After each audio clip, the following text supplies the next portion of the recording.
Oh no, you should be a weatherman, because once again you've predicted wrongly. It's not a beautiful day at all, is it, Stephen? That was you two, XFM 104.9. Ricky Gervais, Steve Merchant, Claire Sturgis. Claire Sturgis in for Karl Pilkington. Karl Pilkington is on holiday as we speak. Where has he got? Mauritius, was it? Madeira. I think with his girlfriend's parents.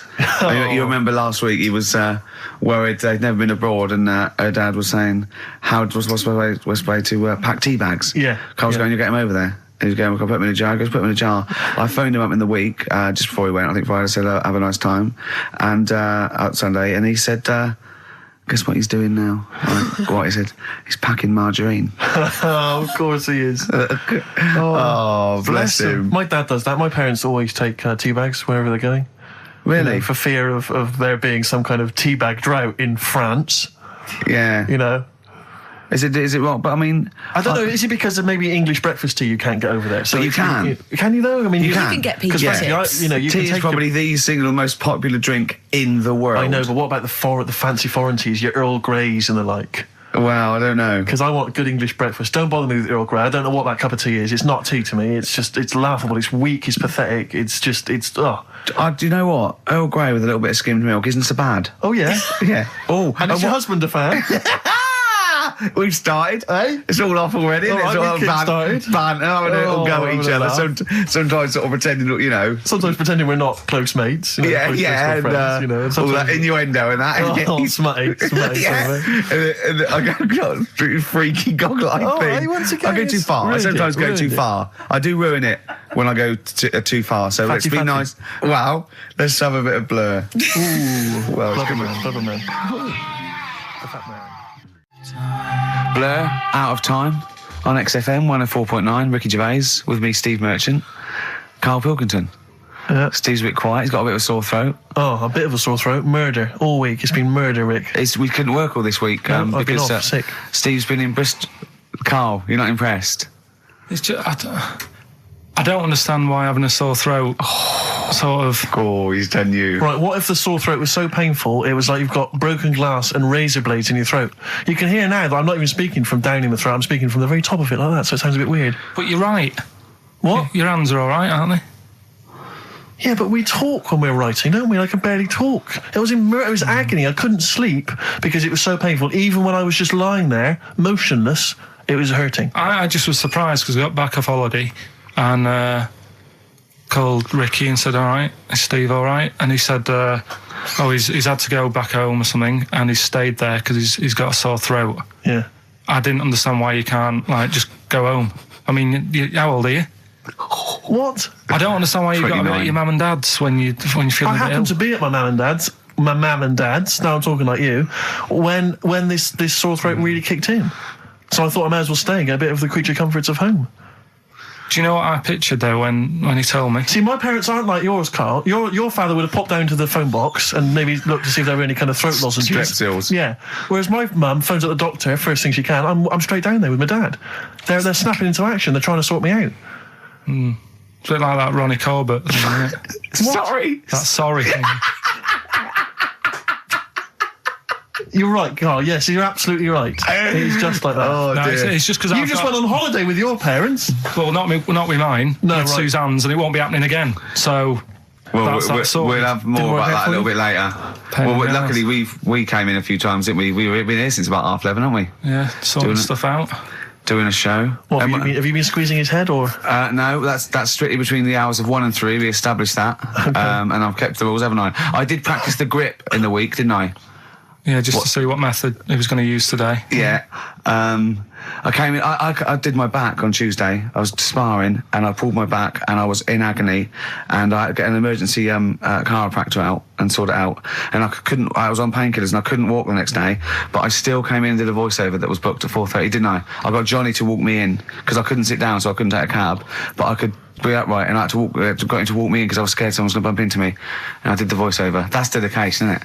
Yeah, but right, I got back off holiday on the Tuesday, right? First day back was going to be on the Wednesday, right? So I thought, well, I'll take it easy, because you do that, don't you, when you've been on holiday? The first day you just want to sort of... I don't, I'm straight back into it. Well, Yeah, but it's nice to, do you know what I mean? Yeah. Just sort of look at your emails, go through all them, work out what people need and stuff. Sure. Doss around, yeah, sure. So I thought, I'll take it easy. As soon as I got in, I was told that Ricky had been booked in to do a voiceover. And I thought, can't handle that. Do you know what I mean? On the first day, him coming in annoying me, probably trying to get a week's worth of head squeezing in. So I called him up and he said, I might not come in because I've got a bad back. I thought, well, that's all right, right? Then you just turned up, didn't you? He said, I managed to get in a cab. Yeah, Jolly walked me in, and that's what, yeah. And he did the stuff, which I haven't got it here at the moment, but I'll find it on the system and I'll play you what he did. That he's been paid to do as well. It's all right. Yeah, Well, it's not all right. I had to pretend it was all right when I played it to all my bosses to try and persuade. Look, let's play that a little bit later. But now, as we're all back together, Steve, would you say the boys are back in town? Yeah, brilliant. Biting Bottles, Richard Ashcroft on XFM 104.9. I'm Ricky Gervais, with me, Steve Merchant and Karl Pilkington. Now, listen up, right? It's the Sony Awards this Thursday. Now, for those who don't know, the Sony Awards are like the Oscars for radio presenters and producers and everything, right? So, and as you know, me and Steve, we love to win. We want to win this one. This is the last time the panel will be listening, so I want a good, clean, tight show, okay. Right? So no swearing, joking aside, no swearing, nothing controversial and nothing in bad taste, all right? Good luck out there. Aren't we a little bit buggered then? Well, yeah. So, all right, Karl? Yeah, that's all right. It's just when you say things like, make it a good one. Sometimes it sort of puts a bit of pressure on and things slip out that you shouldn't say and stuff like that. Do you know what I mean? Have you ever had that? What, when you can't? It's like, I'll tell you one story, right? I'll tell you a couple, actually. That one's just come to mind right now, right? There was a fella who my dad was going to meet. I don't know if I told you this before, right? But I have told you, when it was a party and everyone was saying, Dave's coming, he looks like Ken Dodd, but don't say anything. Have I told you? yeah, go on, what is it again? And everyone's like, right, and my dad's like, I've never met him, I wonder if he does look like Ken Dodd. And everyone's saying, yeah, but don't say anything. Yeah. Because you'll accidentally, say it. And you're unbunctious. You might go, you're unbunctious to meet you. So the thing is, when this fella turns up, he did look like Ken. My dad couldn't believe it. First thing he said, nice to meet you, Ken. Oh, no. His name's Dave. And that's the sort of thing. There was another one, right? At a station that I worked at in Manchester, right? There was this girl who worked in the newsroom, right? And she had a plastic arm, right? Right. And this presenter, nice bloke, he didn't, he's not out to hurt anyone, went up to her, sat down, was chatting for a bit, touched the arm, said, what lovely skin you've got. What did she say? I think, she's probably used to it, so she wasn't bothered. And then, right, this is brilliant. This is a sort of gaff he made on air, right? And like I say, he's a nice bloke, so he meant nothing by it, right? But he does this competition on the air, gets a caller on, right?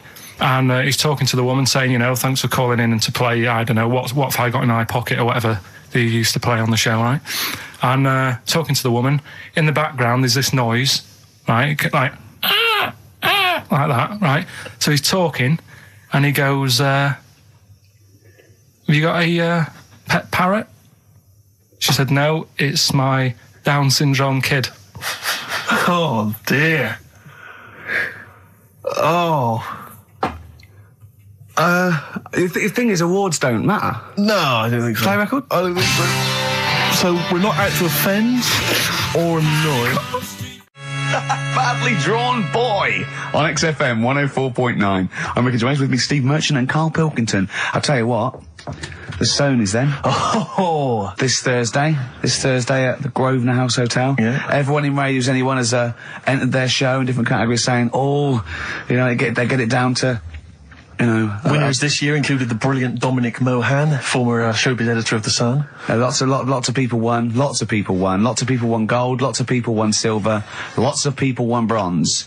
We didn't get a sausage. Nothing. This show was deemed not worthy of anything. I mean, not a look in. The panel looked at it and said, well, no, definitely not radio. Didn't get a vote. See, that annoys me on so many levels. Let me tell you one, right? I've never complained about losing an award, okay, ever. Yeah, mainly in TV. I know we've won a lot, but we've been beaten by Peter Kay. Good luck to him. He's brilliant. Beaten by Phoenix Nights, the sitcom. A lot of people like that more than the Oscars, vice versa, right? No qualms. But the shoddy shite that I heard that night beating us, I was furious. I don't understand. There's people regional. It sounds like hospital radio, right? I mean, I shouldn't even be on XFM. I thought, it's beneath me. Yeah. And I thought, well, I'll give them a hand, right? Let's show them. And I want to know who the panel was as well. I do not believe it. How can they I was looking back over some of the shows, right, before I go to Carl, and I've just done a little excerpt of, a trailer of what we do, what we're about, and I don't know how the panel could overlook this. Play a bit, Carl, please. Shaking her muff, minge and tits around does not make her a hoe, then what does? These kids at school with big heads. Carl, what are you talking about? Shut! Oh, my name is Holy Fuck. Right, there's this monkey that was on a train station. Right. What if you mean cock to mean penis? It was my Down syndrome son. Oh, chimpanzee, that monkey news. So we've still got monkey news coming up. You're an idiot! You know what I mean? That's, to me, quality broadcasting. I don't know how they can say that isn't worthy. That's what we sent in to the Sony people. They listened to that. How they didn't think that was dynamite stuff, it doesn't make sense. Actually, I've been thinking about this since Thursday, because I've been a little bit down in the dumps. Yeah. What I think it is that with the TV show, the TV stuff we've done, Rick, we put a lot of work into that. Yeah. We get the script, we spend a lot of time on it. What this show is about, it's very much about spontaneity, it's about our personalities, and I don't think we're ever going to win an award for our personalities. I think that's where we're going. Do you know wrong. what I think? I think that when we're together, with the auteurs of The Office, and, and we're strong on it, and we're just two where we write it, we direct it, we cast it, we even worry about the font and stuff on the, we do everything.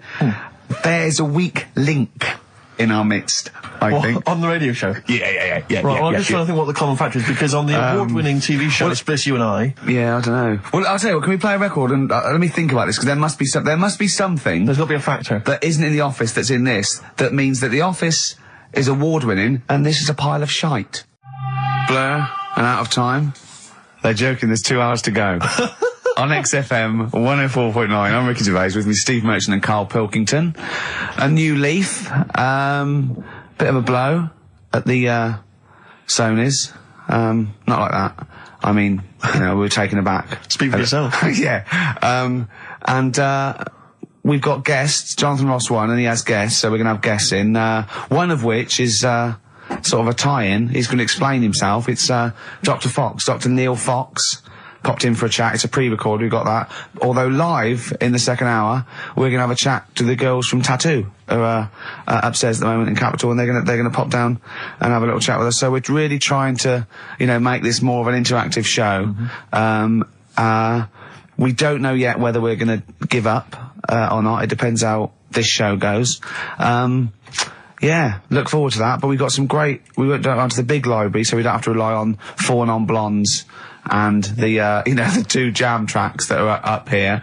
We went down to the big library, and we've got some great tracks, Steve, haven't we? We've got some classics. Should we play one now? Well, before that, I just remember that some of the criticism we received, I think, was that we're perhaps not taking into consideration the listeners. A lot of radio shows, they cater very much to the community, to the area which they're broadcasting. They interact with the listenership. Where's the fun in that? I agree. Well, for me, really.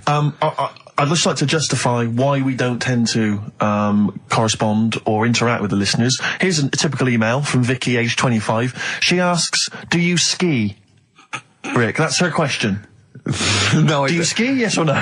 No, I don't. No, you don't. Right, there you are. Thanks, Vic. Brilliant. Keep those coming in. See, he's turned him against us, Carl. What do you think, Carl? What do you think of Steve's attitude there? It's alright. More insight like that coming later.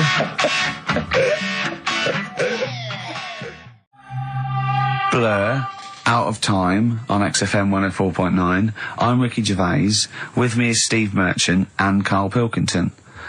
I really like that Blur track. I think it's the best thing they've ever done. Blimey. So strong words. They can quote me on that if they want. Oh, yes. On their, sure on they'll their, rush to. on their, on you their know, one of their posters. albums. Yeah. If they wanted. Well, listen. You're lucky I'm here, Steve. Okay. Right? You can see, you know something's happened. I've done my back in again. Right. I've got a special chair in here. I'm in agony, and I'm on the strongest painkillers I can get. Right? Okay. I feel a bit. Karl, I had to call Karl up today and say, look, I don't know if I can make it in. Can you come and get me? He came over to my house. We got in a cab and he got me here. Right. While he was round my house, Jane showed him sort of camcorder footage of how I actually did it. Of how you hurt your back? And I wanted Karl to tell you, because I was actually worried that if I didn't turn up, what you'd say to me. Yes. What was I doing, Karl? Right, so I get round to his place, right? Says, right, hit play on the video, right? Have you ever seen a gorilla having a fight? I think I have, yeah. It was like that. Him and his mate round at his place last night decided to sort of have a bit of a wrestle. Yes.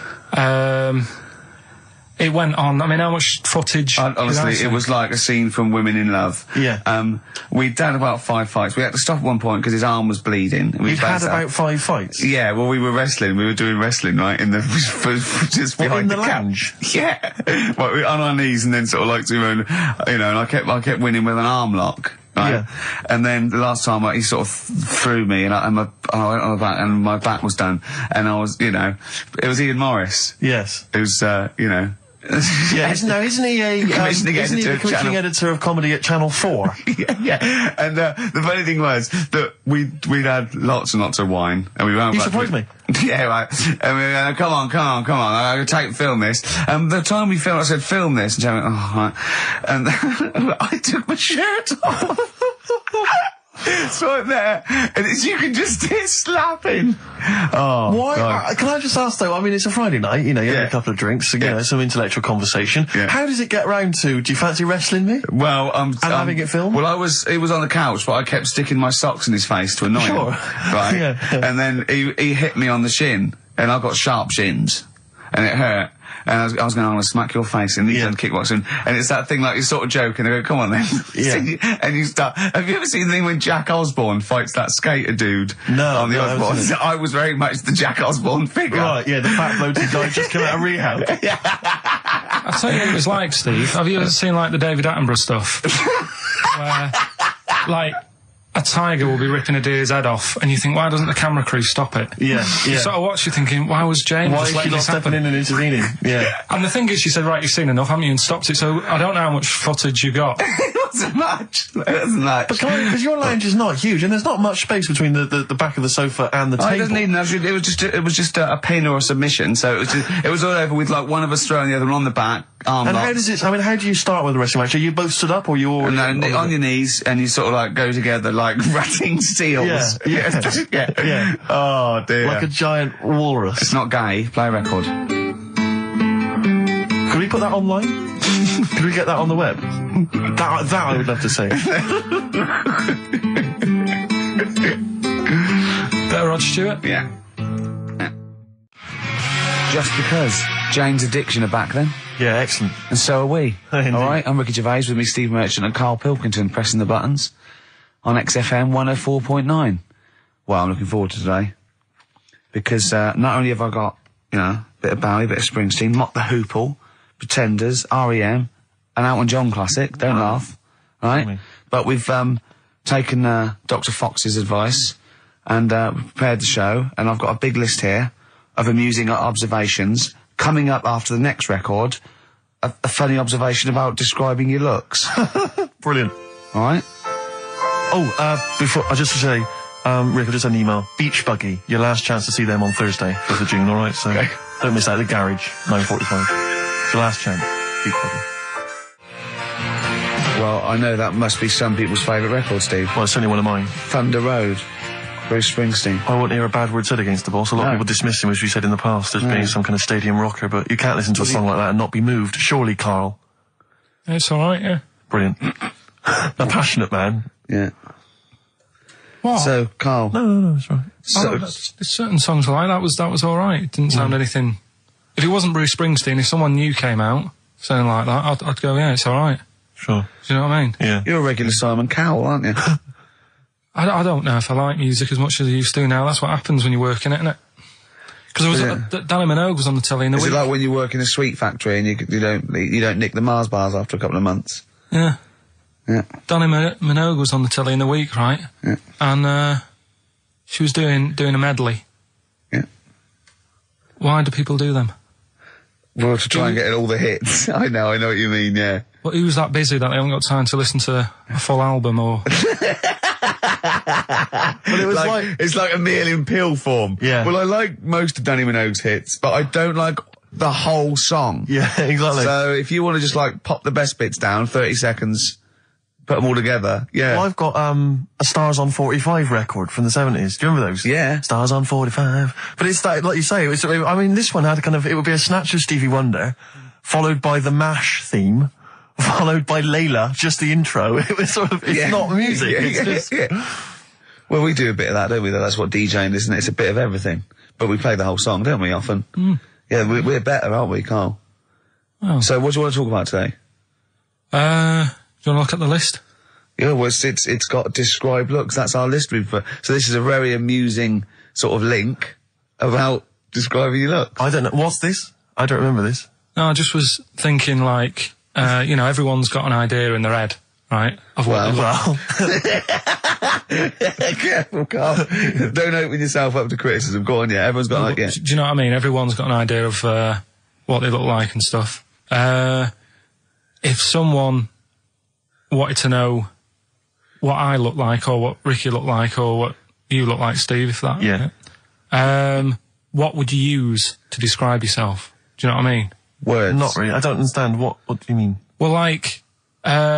Someone who doesn't know us, we've got to describe, and what's the game to hopefully get some sort of interpersonal language going, so you know they've got the same image as you, to a certain extent. I'm just thinking, if I was to meet Steve in a restaurant, yeah, right, nothing untoward going on. We're just hanging out. No, just having a chat, just having a normal night out. Yeah. Who's paying? Because I mean, is it expensive? Go Dutch. I mean, right. So, I say to you, I'll see you at 8, right, in this restaurant. I'll turn up at the door. It's a bit of a posh place, right? So he's Steve Merchant in, and the waiter sort of goes, I don't know. What does he look like, right? And where's he from? Just a little French fella. Oh yeah. And what does he look like?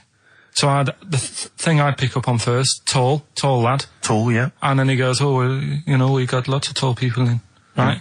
And I go, big eyes. Big eyes. Yeah. And then he'd go, yeah, he's over there. I'll be honest with you. I mean, you can have dinner and you can buy me dinner. I'm not sure you're going to get anywhere with me. If you're slagging me off. No, I'm not slagging you off, though. That's what I'm saying. Yeah. I'm just using what comes to mind when can I just... Tall and big eyes. Can I assume that they know, like... Could I say, like, easiest for me I'd say, looks like Reg Varney from On the Buses. Would they understand that? Can I use sort of, like... references. He's 30 odd, this waiter, so he'll... Yeah, so I go, right. Oh yes, it's Reg Varney is sitting over there. Yeah. So he went German towards the end. See, I describe you more, Rick, I think, as... I would imagine, I'd say, have you ever seen that Johnny Vegas on the telly? Yeah. Imagine he was inflatable and he just let out a little bit of air. All right, well at least that's nice. What Ricky would look like. As opposed to like, pumping harder. Yeah. Okay, well describe... Carl I'd describe as, those little red monkeys that you see on wildlife programs, they're in the trees and they scream when they see a leopard or something. I think so. Shave that. Just shave one of those little red monkeys and put some sort of, old sort of Manchester gear on it, maybe. Yeah, you know what I mean? Yeah. An anorak and some baggy jeans. I'd like to see how the waiter would react to that. He's got a picture of a monkey, then he's got a picture he's shaved. So he's got no hair, then dressed like some kind of Manx scally. There go, he's over there. Yeah, he's over there, Carl's over there. That's what I do. Brilliant. So, now coming up the verve, after that, an amusing link about gay handkerchiefs. Oh, really? I'm looking forward to this. The darkness growing on me on XFM 104.9. Oh, it's all going well already, isn't it? Microphones fell apart. Carl's shouting because he got headphones on. His music's turned up too loud. Canfield level. God, it got pre-out. Look at him giggling. Look at him. Look at him laughing. That's so funny because I got a letter here from who was it from? Mike Heel, who sent me a little picture of a little Japanese fella from a film who said looks like me, and he does a little bit. But he says, please can you make Carl laugh? I've never heard him utter as much as a snigger, and I'm worried he may have a genetic disorder. Well, I mean, he has got a genetic disorder, obviously. But, he was giggling then. I hope, people heard you then. Look at his little face. It was a joy. I love the things that make him happy. But I love the fact just before the microphone came up and just before the record finished, he had his headphones on, the music was too loud and he was just shouting, Bauhaus is not working! Bauhaus is not working! I have to play something else! I went and found Ziggy Stardust by Bauhaus. They said, why isn't it working? Look at him giggling! Look, he's lost it! Is he going away? Are you on drugs, Carl? What have you done? He's tickled. Look at his little... He looks like one of those shaved monkeys. Look at his little... Oh my God, I've never seen a forehead glow. I know, it's extraordinary. Oh. And he's got that red shirt on as well, so the whole of him is just a big glowing... Carl, what are you trying? What are you putting in? I'm going to see if I can get this to work. Go on then. Hang on. Brilliant radio. I hope Dr. Fox is listening because I think he's eating his words right now, Steve. Right, I think I've done it. Well done. That's excellent. Right, what Let's play Bauhaus now and let's try and compose ourselves. This is Ziggy Stardust by Bauhaus. Well, there's the darkness. They believe in a thing called love. Carl, do you? This is XFM 104.9. That is my favourite band at the moment. You love them? I absolutely love them. I think they're funny. I think they're straight down the line with a little bit of tongue-in-cheek. Oh, brilliant. Did you see them on Jules Holland last night? I didn't, sadly, no. Brilliant. Were they good? Yeah, absolutely jumped. Oh, I mean, Jules didn't know what to do. was he playing some Boogie Woogie? They wouldn't let him play Boogie Woogie over their song. That's what I mean. That's why he stayed back. But I can't imagine it was very good. Then. He shook the. I'm surprised you say they were good. Jules wasn't thinking. I mean, I thought. Hold on, this is missing something. Yeah. This is missing someone from Squeeze vamping over them. Exactly. But they did well without him. Extraordinary. Yeah. Well, here we are. Then we're back. XFM 104.9. Carl had to leave early last week, but you stay to the end this week, mate? Or yeah. Yeah. You don't need another holiday. Oh, he started already. I mean, Steve's made you look like a bit of a twat already, and it's only 1:05. But the only reason you don't go on holiday is because you have to spend money. Oh, and he's gone straight back. Well, He's gone straight back. I can't come back to that. Oh, it's just dynamite. It's just absolute. That was searing. The last holiday Steve had, he sort of found a third world country so he could live like a king for a week. It was Cuba, wasn't it? Going to Cuba, amazing. We can almost rule the place. If it weren't for Castro, I'd have been in charge. Kind of cash I was flashing around. I mean, they'll do anything for $1 over there. It's extraordinary, literally. I mean, it's amazing. Yeah. Oh, definitely. And I went to Kenya before that. So he thought, and the prostitute said no. You were going. Yeah, well, it was $2. I mean, I'm not made of money. Do you have a good holiday, Carl? Yeah, it was all right. It's all right. Went down to Cornwall. Now you're going to the monkey some odd sanctuary. people down there, Steve. Well, don't look at me. I'm not from Cornwall. Well, you're from that sort of area. Well, not really, but never mind. Genetically, he means. Right. They're weird. Well, you must have slotted right in. What are they weird? What do they look like? Just all sort of odd people. A lot of old people, but not just old, sort of messed up old. What do you mean messed up old? You can't just say that. There was a woman with a funny neck. Okay, in what way was it funny? What did she have a funny neck? If you were writing an essay, you wouldn't say there was this woman with a funny neck. How would you describe it? She sort of had her head, like, pointed down all the time. Like Don't do it, it's his radio. No, but just for you, I do like that. Yeah. About that. Yeah, okay, right. So, brilliant. I don't know. I was saying to Suzanne, what happened, you know. What do you think? Because Suzanne knows everything. That's the good thing about her being with you. You just ask her, what happened to her? And Suzanne goes, Carl, I don't know. Yeah. I haven't been here before. Suzanne, your girlfriend, or mummy as you call her. Oh, sparks are flying. Yeah. I got a little bit of chocolate. Can you just lick a tissue and wipe it off? Oh. Well, she said it might have been like, because back in the olden days, they carried stuff on the... The olden days? What do you mean the olden days? This woman was probably, what, 50? No, she looked about 70. Yeah. But like I do on Cheeky Freak of the Week, right? I always turn it round and we get, like, something good out of it. Something positive, yeah. I said to Suzanne, I bet she finds a lot of money. Yeah! Always staring at the ground, yeah. Oh, so dear. It was always good. So, maybe she just had new shoes and she was admiring them. Yeah. Did you think of that? Before you point the finger and judge? Or a necklace was too heavy. Exactly. So, you're back refreshed. So, What have we got for this week? Have we sort of, because we didn't meet last night, which we usually meet I called you and said it'd be good if we could, I wasn't getting back into London. Well, I was up for it. I was up for it. 7:30, but but we all need to be there. It's not just me and you being there. Yeah, so...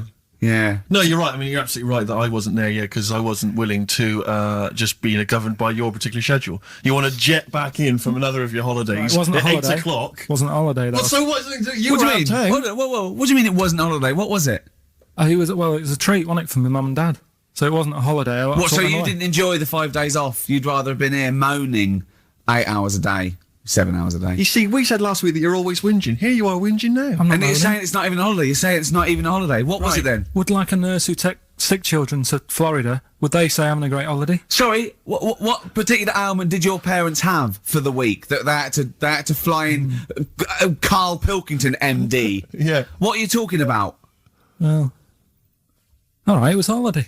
Well then. Good. Now some honesty, now some truth. So you came back from your holiday, you wanted to start back to work straight away, Steve couldn't be bothered to meet. Is that what you're saying? That's what I'm saying. So we've got nothing prepared for this? Well, you can rely on Rockbusters. Right, that's coming We've got nothing. Monkey News. Even though you were away, you were still working? Still doing stuff. Did you go to the Monkey Sanctuary? I'll tell you about that. Tell us about it. Play a record. All right. Do you want Smashing Pumpkins? Smashing Pumpkins. I thought an old classic from them, Cherub Rock. Yeah. Well, there's the best band in Britain, in my opinion. Big words. The Darkness, Growing on Me, on XFM 104.9. I'm Ricky Gervais with me, Steve Merchant and Karl Pilkington. Have you got the album? And already, they've had an argument. Yes. Well, I mean, I don't know whether we need to cheapen the show by discussing it, but I asked for a particular track. Karl is the producer, and he failed to get it for me. He's failed to bring it up from the record library. Completely failed in his mission. He needed to get 2 records, and he failed to get one of them. A 50% error rate there. Yeah, but like I said, I looked in the system. It told me what album it's on. I brought that album up. I'm busy. But, okay, so fine. Fine, you're absolutely fine then. That's no problem. You know, once again, that's a great excuse, Karl. Brilliant. The show has been ruined. It's been partially ruined, but you've got a bit of an excuse. All right. I didn't make a big deal out of it when you said, and whilst you're down there, get us a new 50 Cent single. I never said, while you're down there, get the new 50 Cent single. I asked you if 50 Cent single was lying around. If it hadn't been here, I wouldn't have worried. So I get it, I did that for you. Right. And then I come up, you say, has it got swearing in it? Well, I don't know. It's 5-1, Steve. I haven't got time. I've been whizzing around. You're the producer. It's the brand new single. I'd have thought it had been lying around in the XFM office anyway. But I don't have time to sit around listening to music. Sure. Well, yeah. Right? I know that you have. Now you've got an iPod that can hold 7,500 songs. I don't know when you're going to get round to loading all them on, but I haven't got the time. Sure. Busy. Yeah. Fine, okay. No, that's a perfect excuse, Karl. Well done, mate. Right. I just hope that I never have to depend on you in a real emergency. I had a bit of bad luck as well. I wanted to play REM, and maybe the listener can help me here. Can you email in ricky.gervais@xfm.co.uk if you know what song I'm thinking of? It's an REM song. I think it's on the album of the last one before. And he says Mulholland Drive and I'm Steve McQueen. That's all I know. I'm sorry, I can't think of the title, so I need the title to look it up, if you know what I mean. I can't put in like that. I can't put in Mulholland Drive. The system goes, what are you talking about? So I need the actual title of the song to look up to find it down in the library. Oh, well, I'd go down yourself if you're going to go down to the library and get that. I wouldn't send Karl, because... Ricky.gervais@xfm.co.uk. But if he wanted to, he did have time, because he came in at 1:20 rather than 1:55. Yeah. No, I told you about that record that I wanted it yesterday, didn't I? So you had 24 hours notice. So that's not really an excuse, is it? But I did find one of my favourite songs of all time, which is Bones off the Benz album, and it's Radiohead on XFM 104.9. And here it is, because you gave me lots of time to find it. So. Sure. Yeah. Could have brought it in himself. No swearing in it. Oh, proper rock band. Best band since Thin Lizzy. The Darkness. Well, big words. Growing on Me. XFM 104.9. A bit rash, I think. R. Gervais, S. Merchant, K. Pilkington. With a little bit of that. I know for a fact, that Steve is getting a little bit sick of Karl's attitude. Oh, his attitude's appalling. I quite like it though, because it's straight away friction, and he's sort of like, you know. To be fair, I genuinely don't think I'm the culprit in this. I think I come in and I just ask him a simple request. Yeah. And immediately on my back. Whinging, moaning, whining. I mean, I don't know if there's any evidence Well, it's funny you say that, actually, because in a survey, it came up this week, it's quite extensive. Mancunians take more sick days than anyone else. Mancunians take more sick days than workers in any other city in Britain and Ireland, according to Manchester-based employment firm. Survey by Peninsula found employees in Manchester take 11 sick days per year, whereas closest rivals Edinburgh and Dublin take an average of 9. Liverpool, Newcastle, Birmingham and Cardiff, only 8. Is Reading mentioned there? Or no, Bristol? it's not even in there. They don't take days off. London is only 7. So the point is, I mean, I don't know if you can take anything from it, but if you're an employer and you had a Mancunian and a Liverpudlian and they were equal on everything else, but you really couldn't afford them to be away, Liverpudlian's going to probably be away for 8 days. Sure. The Manc's going to be away for 11, phoning in sick. And so what can you? I mean, just analysing the data there. What would you extrapolate from that? I really don't know. I mean, call in if you've got any clues, or email us in if you've got any. I don't know why they. I think maybe. I don't know. Mancunians. I don't really know many people from Manchester. Well, I only know one, but I know he was off sick because he put on wet trousers and he got a cold, I think. Yeah. Well, he just said he was. Didn't come in for. Yeah. He left early as well once. Yeah. But I don't know. I mean, that's the survey. I don't know. I mean, it's evidence because it's statistics. So there you go. It's guaranteed evidence that's proof. Any thoughts on that, Ricky.Gervais at xfm.co.uk? I mean, oddly enough, you're from Manchester, Carl. Yeah, I am, yeah. What are your thoughts on that? On what, sorry? On the survey. Wasn't really listening. Sure. Well, Mancunians take off more sick days. They call in sick. I mean, presumably spuriously. Yeah. I mean, because they've got the same body. They're biologically the same, so... they're obviously making up their life. Yeah, some of the days. Maybe they're just the 3 extra they're making up. Yeah, they're moaning. Probably because we work a lot harder than the others, so we're tired, so you're sick, so you need time off. Probably. Seems unlikely. I mean, the Scousers, to be honest, take them on, let them work in your office. But you know how many computers are going to go missing? Right, that... So offensive. Is offensive. Right. This is a survey that proved. You just made that up. You just carried on the myth that Liverpudlians thieve. Now that's not true. That is not true. Well, it's not. Well, some of them do. There's been no survey that you're more likely to thieve if you're from Liverpool than if you're in Manchester. So that hasn't been proven yet. So all I've got is the evidence from a survey of, I think, 3,500 people. It's proof that Mancunians take off more sick days. XFM 104.9. This is April Come She Will by Simon and Garfunkel. Okay, let's have a great show, everyone. Oh, yeah, good luck. Good luck. Right, that was Jane's Addiction, Just Because, on XFM 104.9. Right, everybody up, let's give them a great show, yeah? 2 hours of, fun chat. Let's keep it, let's keep it cutting edge. Let's not be too, I mean, that's what the listeners of XFM would, oh, no, it isn't, is it? No, because, hold on, wait a minute, because we came in yesterday and did this little skit, didn't we, where we bleeped it out. We were a little scared. She was quite annoyed. It was quite controversial. Carl called me last night, and we're not allowed to play it out. But we've been censored. Yeah. Interesting. Yeah. So it's a cutting-edge alternative station. Wants to push the boundaries. Wants to be thought of as rock and roll, a bit punk rock. Yeah. Because I said something about the radio authority. I bleeped it out. What I called them. Yeah. But couldn't do it. Done it before. Censored. Couldn't do it. Censored. Carl agrees though. What's your thoughts, Carl? You agree with that? Yeah, I agree. Yeah. Why? Well, what's the point? Well, it was funny, wasn't it? And it wasn't offensive. Not really. It's not some of the best stuff that would have ever gone out on this show, but, Right, what are you putting up against, exactly? Cheeky Freak of the Week? Well, that springs to mind. Yeah. Rockbusters? But I mean, the thing is, the things that you have put out there, I mean, we better be really careful. Who's worried about complaints? I mean, it's not just swearing, is it? It's taste and decency and everything. Yeah. So we can't laugh about the disabled anymore in the Cheeky Freak of the Week. Can't do stories about elderly relatives with genitals looking like a split tennis ball. Can't do your dad putting a child with learning difficulties in a bin. So, what should we just play music? I think that's all it's going to have to be, yeah. Play a record. Accidents Will Happen by Elvis Costello on XFM 104.9. Carl's a little bit stressed, but it's not his fault. It was the boss that overruled him. He came along. What did he do? He heard you listening to it. Yeah. What did he say? He says, what's that? I said, it's what Ricky wants to play out tomorrow. Yeah. And he said, well, can't go out like that. Too many... But they're all bleeped. We bleeped the swear words. Yeah, but he didn't want it to go out. I mean, you got to remember, right, you came in yesterday to have a chat about what we're going to do. Yeah. One of the topics that I said, let's talk about, which I came up with, was... Let's talk about swearing. No, you said you never had a problem with swearing, which is normally... Yeah, that's right. And then we did the thing about, isn't it funny that you can... The thing about you can bleep a swear word by taking out the vowel. So we were going, so it's the vowel that's offensive, and we did a little sketch around that, and then ended, you know, and he wanted to completely obliterate the word in the end, didn't want to put the thing in that we said about the radio authority, which I think it was valid and wouldn't have got a comcomplaint. Yeah, but at the end of the day, he's the boss, and what he says goes, doesn't it? Sure. So, yeah, I was just going to say, right. But what you got to remember is what he also said is if you want to pay the 70 grand fine, then go ahead and do it, Steve. There wouldn't be a 70 grand fine there, would there? Well, you don't know what it'd be. But will you pay it? Will you pay for my mortgage? Will you pay for his mortgage? Will you feed his kids? He wouldn't be fired. What do you mean? Well, I tell you what, if it's not a fine, we'd lose the licence, then we'd all be fired. Right. When you're sat Do you at home. seriously think you'd lose the licence for that sketch? Well, does he really seriously think you'd lose the licence for it?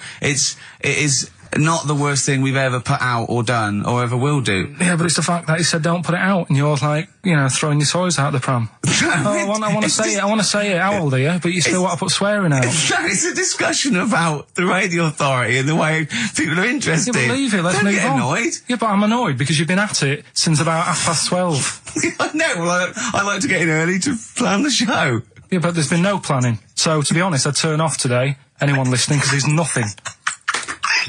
Carl, there's never anything. There is. There's sometimes some good things, but today, seriously, I'd leave it. Something half decent that's been on this show. Loads of little interesting topics. Go on, I can't remember any. Right, gays in toilets.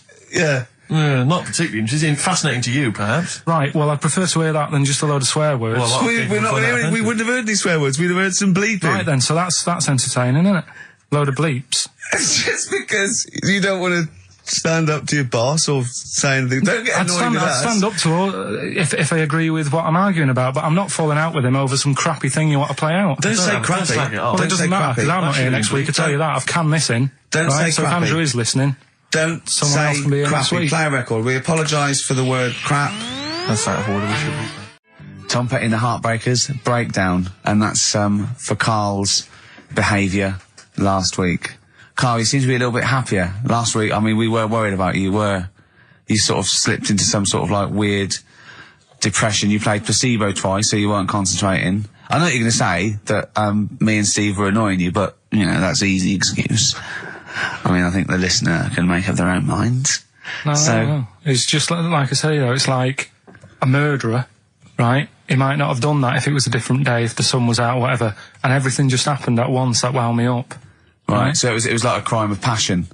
You'd be let off because those sort of you'd never put yourself, say, in a position again where you'd have two people trying to wind you up for, you know, the sake of fun and laughter for the public on a tin pot radio station between 1 and 3 every Saturday. Yeah, but you'd never do that again, would you? Last week it wasn't just for the listeners, it was for you as well, between 12 and 1, before we were even on the air. Why?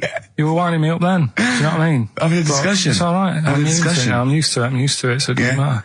But I found out that I can't do this job anymore, I can't do these sort of jobs where you've got to be happy all the time. Well, you don't have to be happy all the time. No, you do, You really. forget that for the... Yeah, but I can't. Do you know what I mean? I've got things going on in my head. And do you think when Bobby Davrose had a bad day that he doesn't go on stage and give 100%? No, but that's... Do you think Les Dennis let all that stuff get in his way when he did that theatre tour to the people in front? Sometimes he had audiences of up to 15 people. Yeah, and he just went, it's them. It's not a private life. Forget that. Bang. Yeah, but good on him. Yeah. He can do that. But what I'm saying is I can't. He's a professional. So I was talking to Suzanne about it because, you know, it did get me down last week. Suzanne's your therapist? Minder. Yeah. Saying to her, you know, I can't do this sort of job. Normally what I do in the week, you know, I'm tucked away in a studio. If I'm annoyed, no one knows about it. I get my head down, I get on with it. I do, you tell them. Go on, next. You know what I mean? Next. Right, but sorry, but what's your point here? So every Saturday you've got to come here, you've got to... be happy, we've got to go, oh, Karl, are you alright? Oh, you're right, your hair looks nice. No, but you know what I mean? That's the first time, innit? Normally people listening go, he's a happy fella, do you know what I mean? They never think you're a happy fella, Karl. Well. They've never heard you laugh. No one has ever... seriously, we get emails all the time, no one's ever heard you laugh. Yeah, but I'm still happy, you don't have to... Well, are you? Yeah. You don't look happy. But anyway, that's the problem with this job. And, I was thinking about it, if do you know, like, if you're a doctor... Sure. And you're on a plane and something happens... Yeah. Even though you're on holiday... You might have to save someone's life just because you can. Next. and I'd be thinking, I'll keep quiet. Sure. I love that. Yeah. See, that's one of the reasons why you didn't actually qualify. as a surgeon. Yeah. I mean, you can still do your consultancy stuff. Oh, sure, but, you know, you don't actually want the knife in your hand anymore. Brilliant. So you're giving this up, are you? Sorry, and how is a doctor on a plane comparable to this? Because that is just the same situation. Do you know what I mean? He's probably got in his head, he's shut off, he's ready for his holiday. He's going to Hastings for a night. Someone, you know, has a little bit of tummy trouble or a heart attack or whatever. Yeah. And is he a doctor on the plane? And he's like, he's going on holiday. Do you know what I mean? I've got to loosen his tie. Yeah. I can't do that. But what I don't understand, Carl, is you get paid to do this. It's not like we're forced. It's not like it's your holiday. You know that this is your job of work. This is paying for your new kitchen. Exactly. Yeah, but I've got the kitchen now. It's done, isn't it? Right. Yeah. So when are you stopping? When you're quitting? Well, you're finishing, aren't you, in a couple of weeks for a bit? No, about four. Yeah, we're finished on the 16th of August, yeah. But, you know, we're only going away for like 6 or 7 weeks again, aren't we? Oh, you don't know, do you? Well, we'll give up if you give up. Tell your managing directors that. Well, that's a bit annoying. Why? Because you've just passed the buck, haven't you? I haven't passed the buck. This is three-way. You know, you get your name in heat. You're in the title now. It's Ricky Gervais, Steve Merchant, and Karl Pilkington. And now you want to go, I don't want to do it anymore. Carl, think about it. I don't know whether you've noticed, but we don't provide anything on this show. So if you leave, we have to go. Well, let's put a song on. Now just think, don't be so selfish. Don't be so selfish. We need you. We've got nothing. Think of the... Jane's Addiction, Just Because on XFM 104.9. I'm Ricky Gervais with me, Steve Merchant, and Karl Pilkington. We're all here then. Oi. About 1:05. Yeah. Got 2 hours to go. I imagine you've got all kinds of treats lined up, Rick. Well, there's lots of things on the show. Great music, you know. Nirvana, Radiohead, The Darkness, to name but 3. Can I play something from Led Zeppelin later? Yeah, please do, and maybe some Neil Young. Now, coming up also on the show, we're continuing a thing we started. We've only got 4 weeks to go before maybe we either give it all together or go away for a couple of months. Is it 4 weeks or 3 weeks now? Is it 3 weeks? Oh, I don't know. I think it's the 16th of August, isn't it? Cannot end soon enough. Wow. Might be that. It'd be a shame to end it forever, but it's all up to Karl. So, again, he's in a grumpy mood. We've tried to try and up his attitude, and it's them. It's the listener that counts, Karl, not us. We may be feeling bad, but you, the listener, counts. You come first, yeah? Okay, up, yeah? Big 'em up. Big up London. Big up you, the listener. Karl, leave yourself at home for a little while, yeah?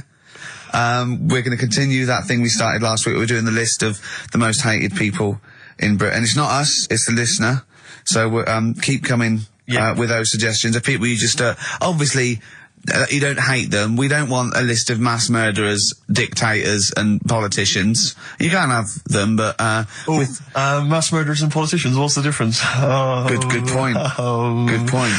Satire. Satire, yeah. No, we're doing some jokes like that as well, aren't we? Satire like that. We're trying to get onto Radio 4. Trying to get on there, yeah. And if there's any kind of amusing show that perhaps takes a sideways look at the week's news, and they need new people. If there are any Radio 4 producers who have been knocking around for about 12 years with the same old hacks, and they're desperately trying to get on telly, they want to give us a call. We're not interested. No.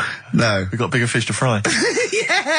So if people that you hate, minor celebrities, people on TV, pop stars you don't like, email in ricky.gervais@xfm.co.uk. And I'll tell you what, then we'll do like the Channel 4 do. Then we'll give you the sort of list of the top 10 at the end, and you can vote within that top 10. I'll tell you the ones out in front of. Could we wire up some kind of premium rate phone line so that we make a fortune? We can't afford it. But when you email in, if you could also maybe send us a lottery ticket, then, you know, we make something out of this. The ones in the lead, I'll do in no particular order, but these are the ones way out in front at the moment. It's Chris Moyles, Robbie Williams, Chris Tarrant, Davina McCall. Interesting. I'm sort of surprised at, but I know that it's probably just I think she's just been on TV too much lately. Yeah, that T-shirt annoys me. Big Mother. Sure. That annoys me. We don't care. We don't care whether you're pregnant or not. Loads of people have children. Yeah. I don't care. Get on with it.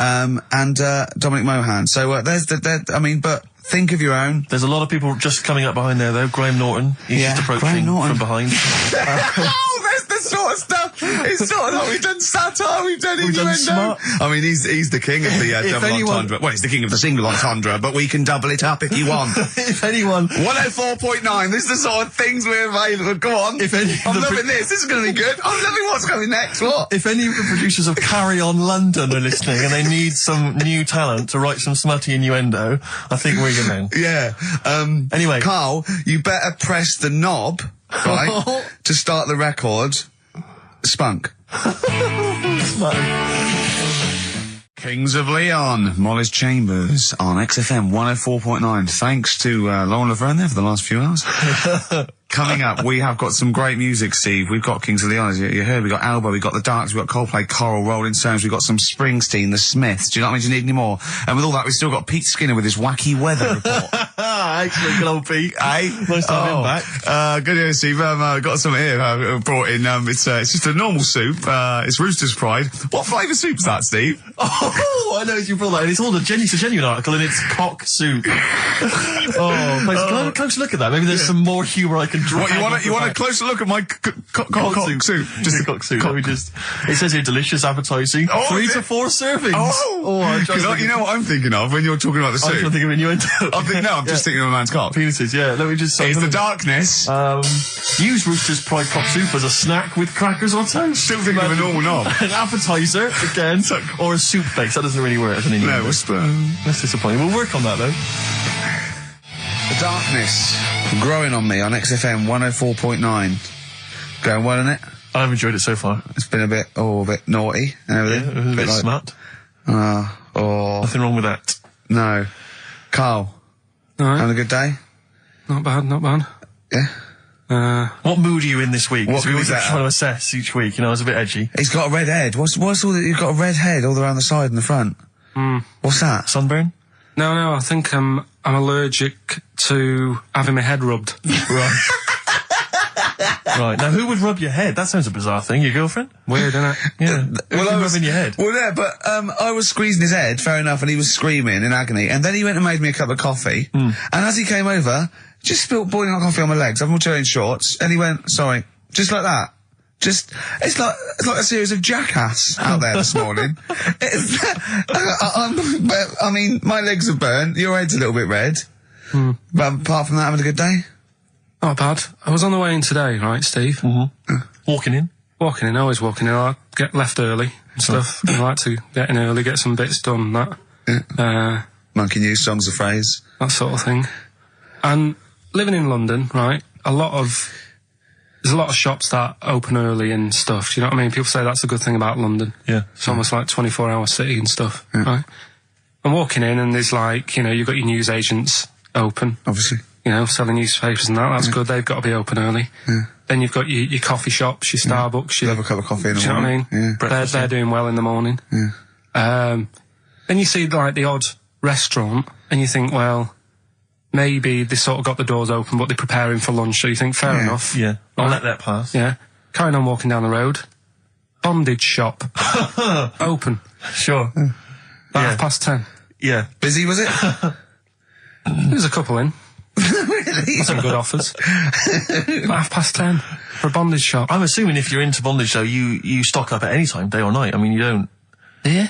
Well, I assume it. I suppose you get up and you go, I've got nothing on. I need to be a bit tied down. Yeah. I need some rope. These clothes are too baggy. I need more belts. Oh, God. I need more straps. Yeah. Get some rubber on my face. Weird, though, isn't it? What were you doing in there? So just having a browse. But, so a bit worried really, because the things that I've noticed this week like that's probably a little bit small. You've brought your soup in. I just found it out there. Sorry, yeah. It is Rooster's Pride cock soup, noodle soup mix, chicken flavour. But I mean, do they not know that is obviously just going to be used on the Graham Norton show and Chris Tarrant when he's doing his show abroad? Yeah. I mean, do you know what I mean? How could they call it cock soup in this day and age? I don't keep saying it.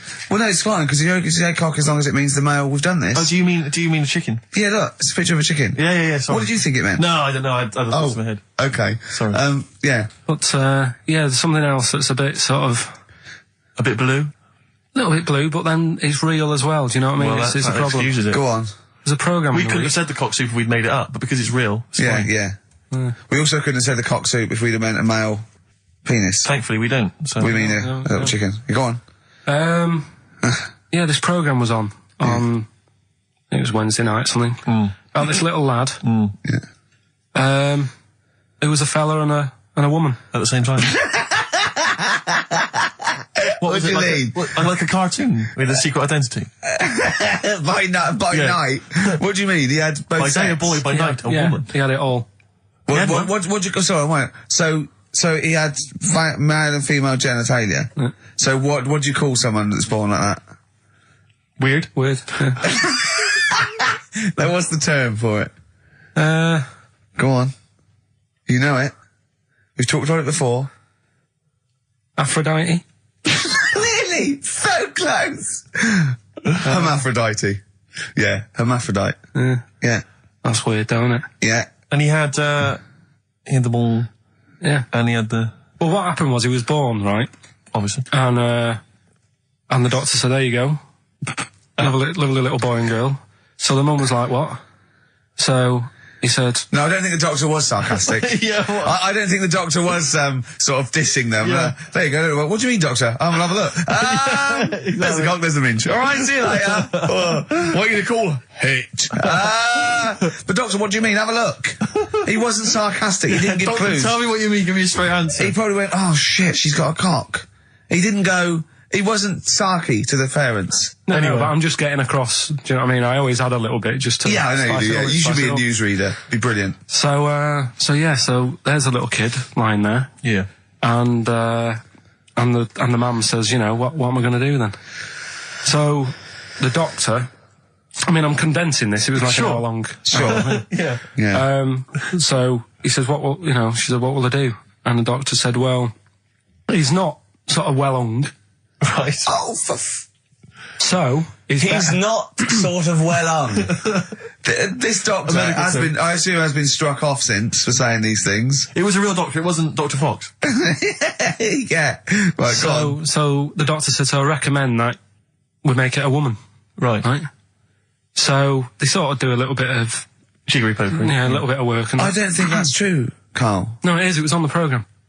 But I think they can tell really what they were meant to be from their chromosomes, can't they? They can tell whether they're X, Y, Y, or Yeah, X. not just... It's not It's very just- well hung. No, I Yeah. tell you what, because back then, when this was going Yeah, on, no, right, I'm just thinking they might not have had the doctors then thought if you had a kid, right, and you thought, it's a bit ugly, maybe it'll have a better life if it was a fella.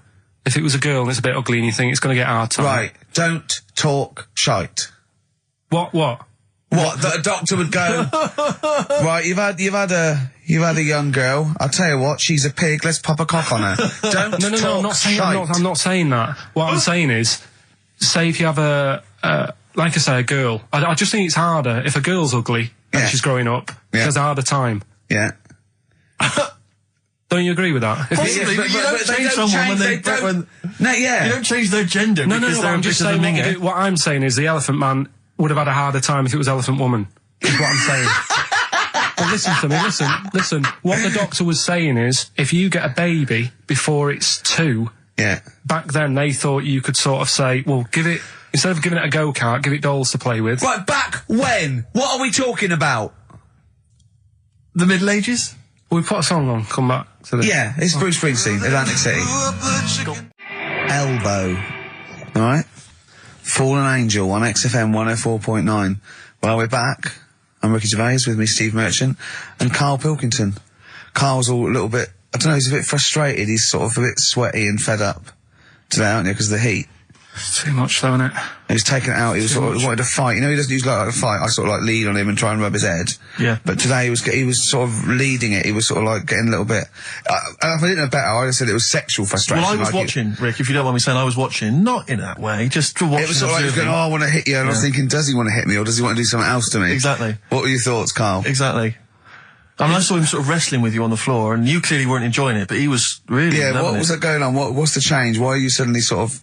Well, what are you trying to say? No, I'm not. I'm just saying it was weird that you suddenly, it was like you were, oh... You're saying a bit gay? No. Is that what you're saying? No, but what was... Suzanne accused me of that in the week. Why? For being a bit gay. She said, I'm sure you're gay. Why? Just because I was moaning about stuff. She said, oh, you're a drama queen.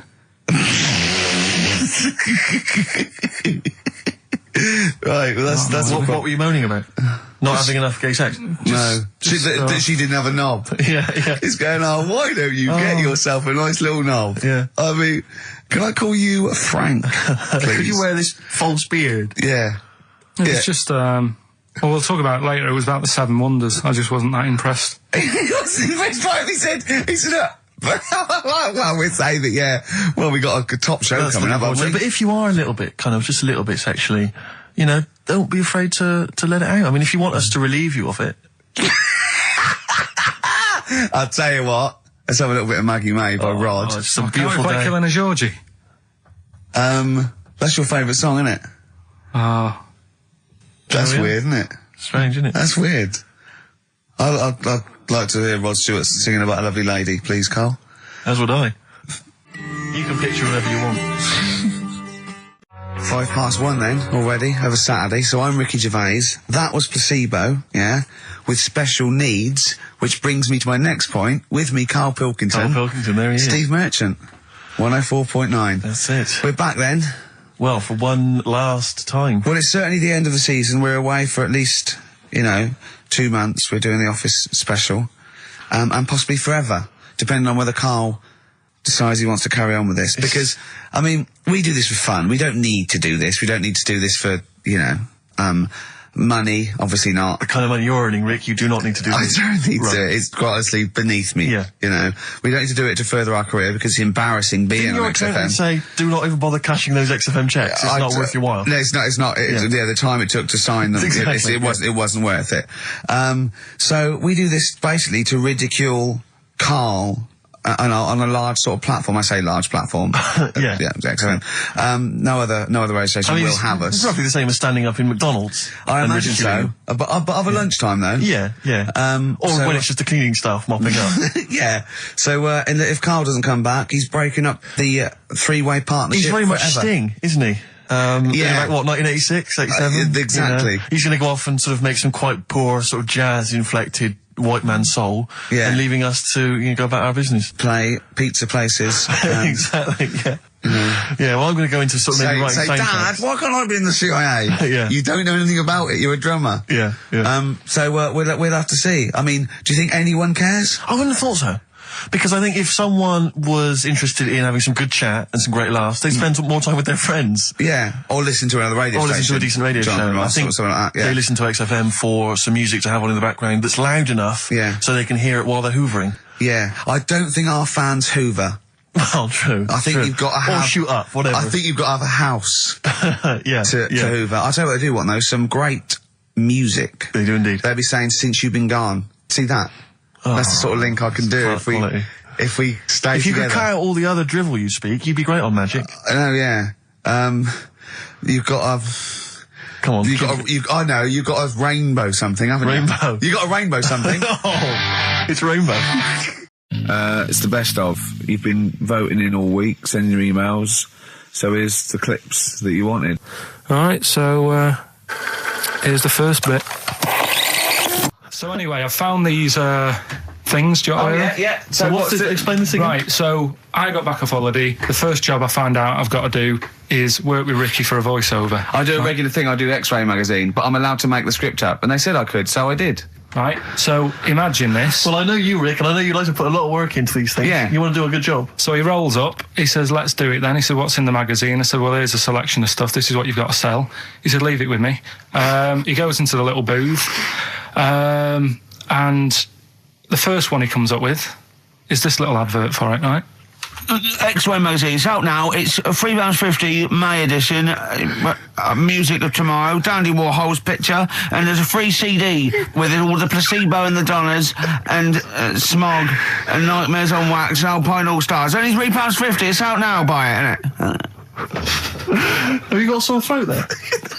Well, that's all right, isn't it? And he was going, you can't. I said, we are doing that. I've done one. That is it. That's it. So I persuaded him. He went, right, okay, we can possibly put that on XFM, right? I'll have to see, right?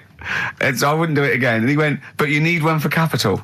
He said, Capital will know what I went, right, I'll do one more for Capital. Because all the stations advertise the XFM magazine, right? So this is the one that he thought would be all right for them.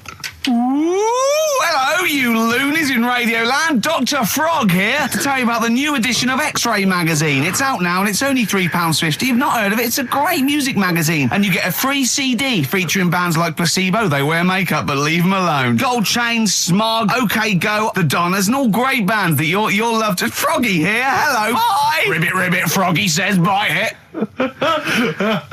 Oh, well. So then he says, "That's it. You had your money's Is worth." Dr. Frog still on there? He's still on Classic. I said, "That isn't going to go out. They're not going to be happy with that." He said, "You've had your money's worth. I'm going." Yeah. So I'm left with that.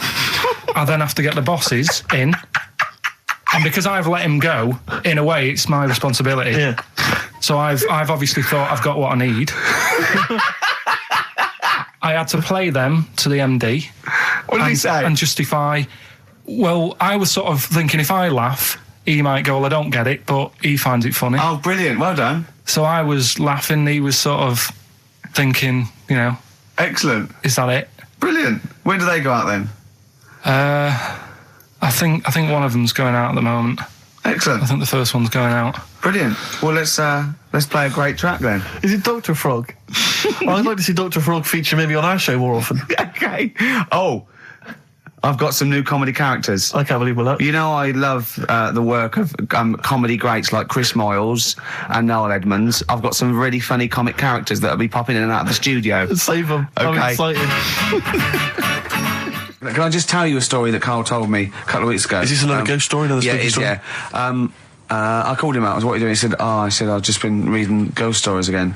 He said, "You don't believe in them, but how do you explain this?" So I went, "Go on." He said, "I'll tell you as he told me." He went, "Bloke, right, just sitting at home, doing, watching telly with his cat, and the phone rings, and it's a bloke going, is that fire in your oven okay now? Because your wife called." And he went, Carl went, "Well, 1, there was no fire in the oven. 2, he wasn't married." I went, "Right. Go on." He went, "Well, then, right, there was a knock at the door and there was 2 sort of people in sort of white coats and they came and said, 'Oh, we've come about that fire. Your wife called us.'"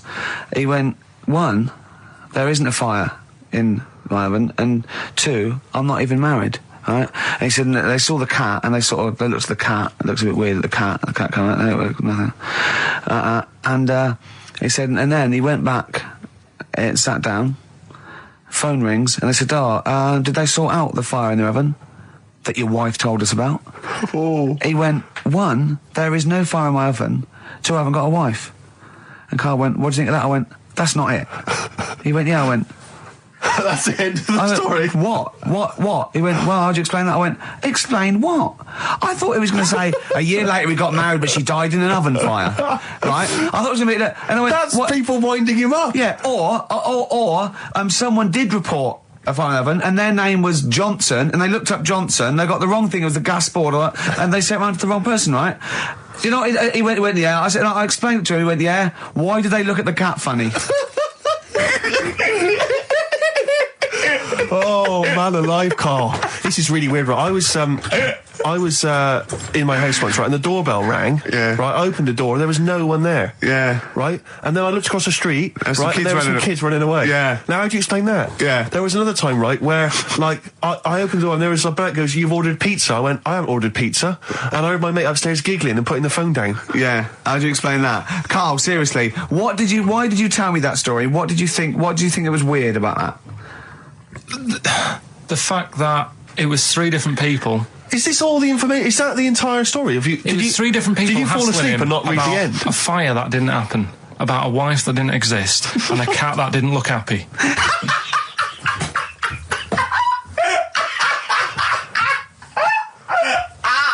Oh, I'm gonna have a heart attack, Carl. What? I mean, why did they look at the cat funny? Because cats don't like spirits, do they? What? The other blokes were ghosts? Yeah. Yeah, that's it. So these are kind of beetle about type ghosts. These are ghosts who walk the earth as the undead, just winding people up slightly. That's lovely. That is lovely. Seriously, and a cat that did not look happy. But seriously, why would ghosts wander around just like winding people up? Oh, Maybe something did happen there years ago. Some fire, some woman might have died in a house of a fire or something. Yeah. And it's sort of all happened again. Bit of a- Yeah, it's certainly a mystery. Well, if you don't it's a mystery. I mean, I can't. What's this book you were reading? You were reading a book, which is interesting enough. It was the For Tea and Times. Oh, Carl. Yeah. Well, I don't know what to say. Yeah. Right, okay, Educating Ricky, part 2. Right. I'm committed to this treatment. Yeah. is one. I've got to go for that one. Yeah? Yeah. Or the other one is the police are causing a bit of a stir. He still says it like it's the best thing he's ever come up with, which in a way is. It could be. Right, go on then. I'm committed to this treatment. Right. Do you know the saying... Is it just sayings now? Are they all sayings? This No, they're not. Okay. No, the other one isn't. Frog in your throat? The saying, there's a frog in your throat? Yeah. I assume it's when you croak a little bit. You sound like a frog. No. Right. Might seem a bit weird, this one, right? But years ago... Oh, yeah. Sorry, well, what is that clue? Committed to this treatment? It's about frogs committed.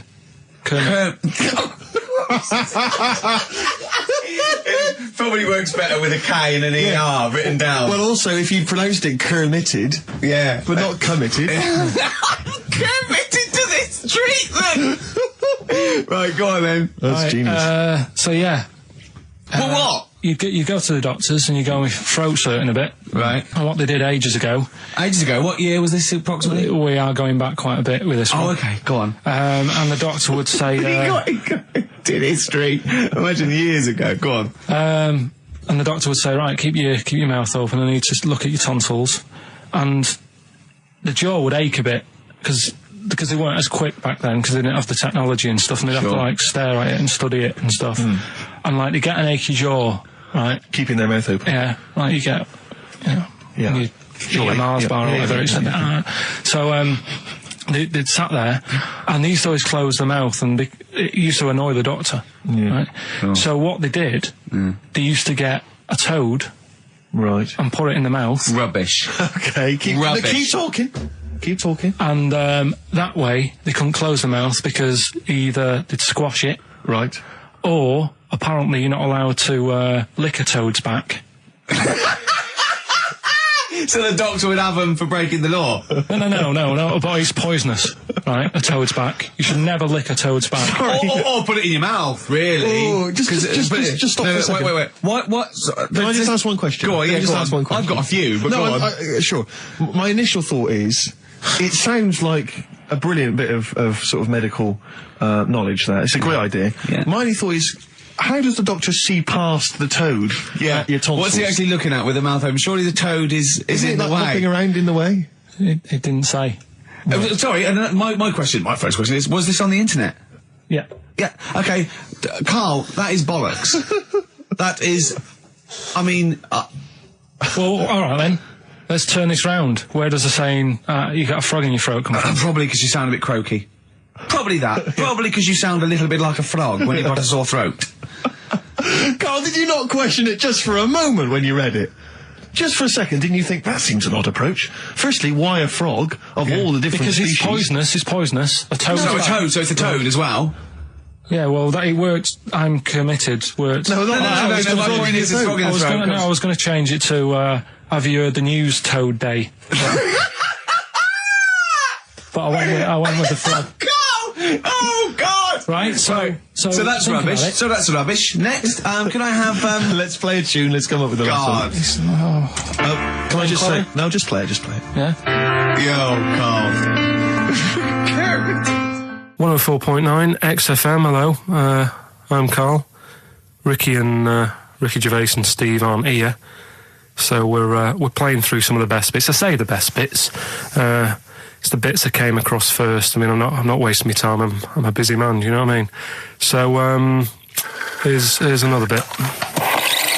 But I was in the cinema. This was not long ago, and I went to see that. I think I was off to see that film, Crouching Tiger, Hidden Dragon, or whatever it's called. You know, well, they could be on the phone for that because it's subtitles. So it's not going to ruin it, is it? Yeah, it wasn't her. I was sat next to another woman. She was crunching, a big fat woman. No, but he's got a good point there. Loads of people could be on the phone in there, and it wouldn't sort of niggle you. Fine. Well, at least we've cleared that. Imagine if that was true. Well, because it's like when you go on the tube and read a paper. There's loads of noise, but you can still concentrate, can't you? He's got you. Do you know That's such a great point, isn't it? Right, yeah, because it's so easy to lose yourself in that magic realism world, you know, with all the sound effects and music and surging, exciting noise, and there's a woman clattering on going, yeah, well, I'll probably meet you later, Stan. Should we get some Diamond White in and around by the park? Yeah. Switch off. I do it. Yeah, but we know what you're like, Carl. Yeah, you can switch off, Carl. It's like you can turn your ears off.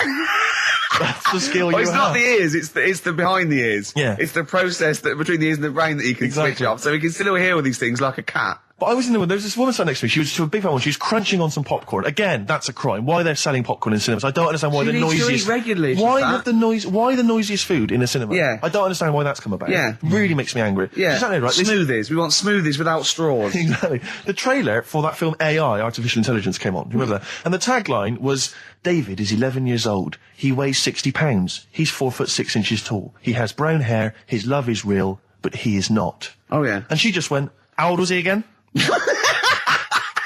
To her boyfriend. Right? Just ruined everything. War film trailer comes on for some Pearl Harbor or something. She goes, yeah, I don't fancy that. Just announcing this, don't fancy that. Too many war films.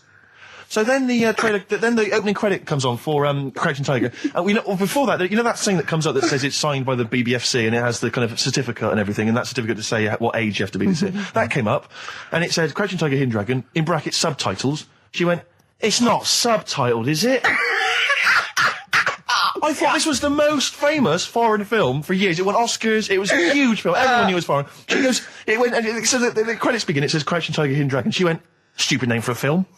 What? She just She wanted paid to see it. She was with her boyfriend. So then it starts, right? And obviously it's in Japanese or Mandarin or something. She's like, yeah, and they're all talking in Japanese. Japanese or Mandarin. Whatever it is. So they're speaking in this, Japanese language, Oriental language. And she's going, don't they sound stupid? Don't they sound stupid? She was going, and then the subtitles come up, and it's quite a weird kind of strange language they're talking. And she was going, can't make the subtitles out either. It's both gobbledygook.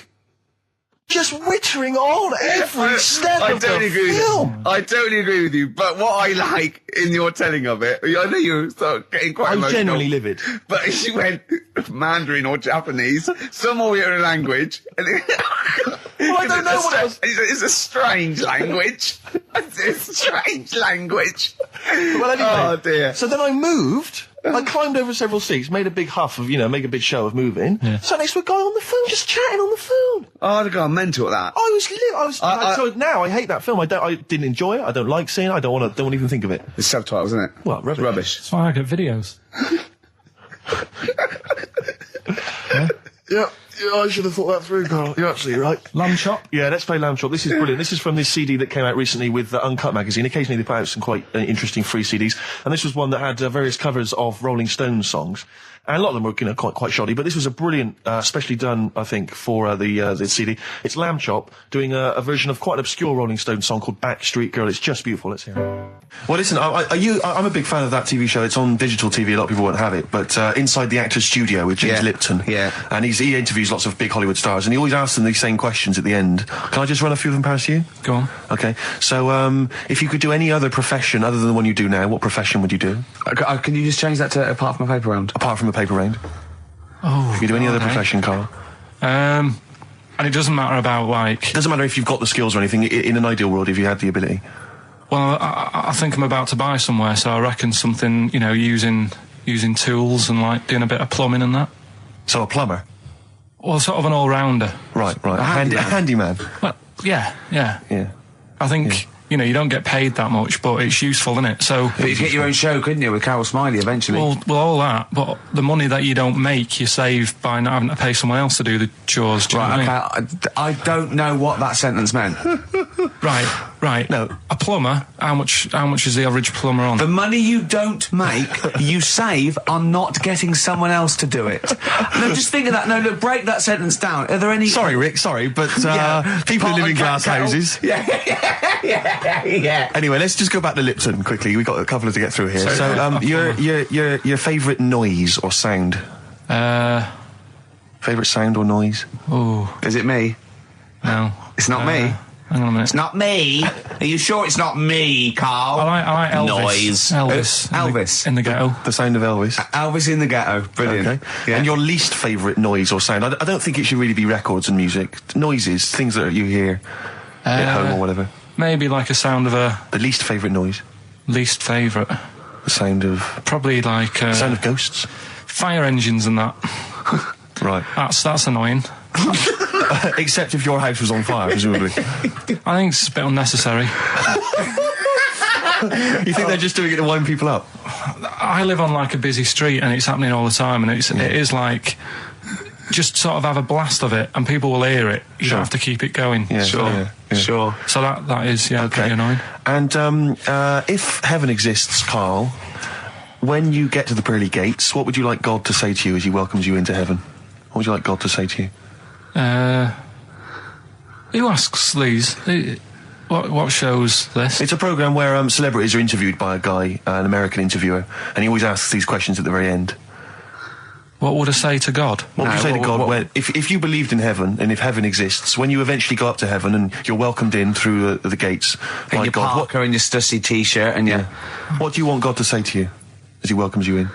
Say, you all right? Don't know. Just be friendly.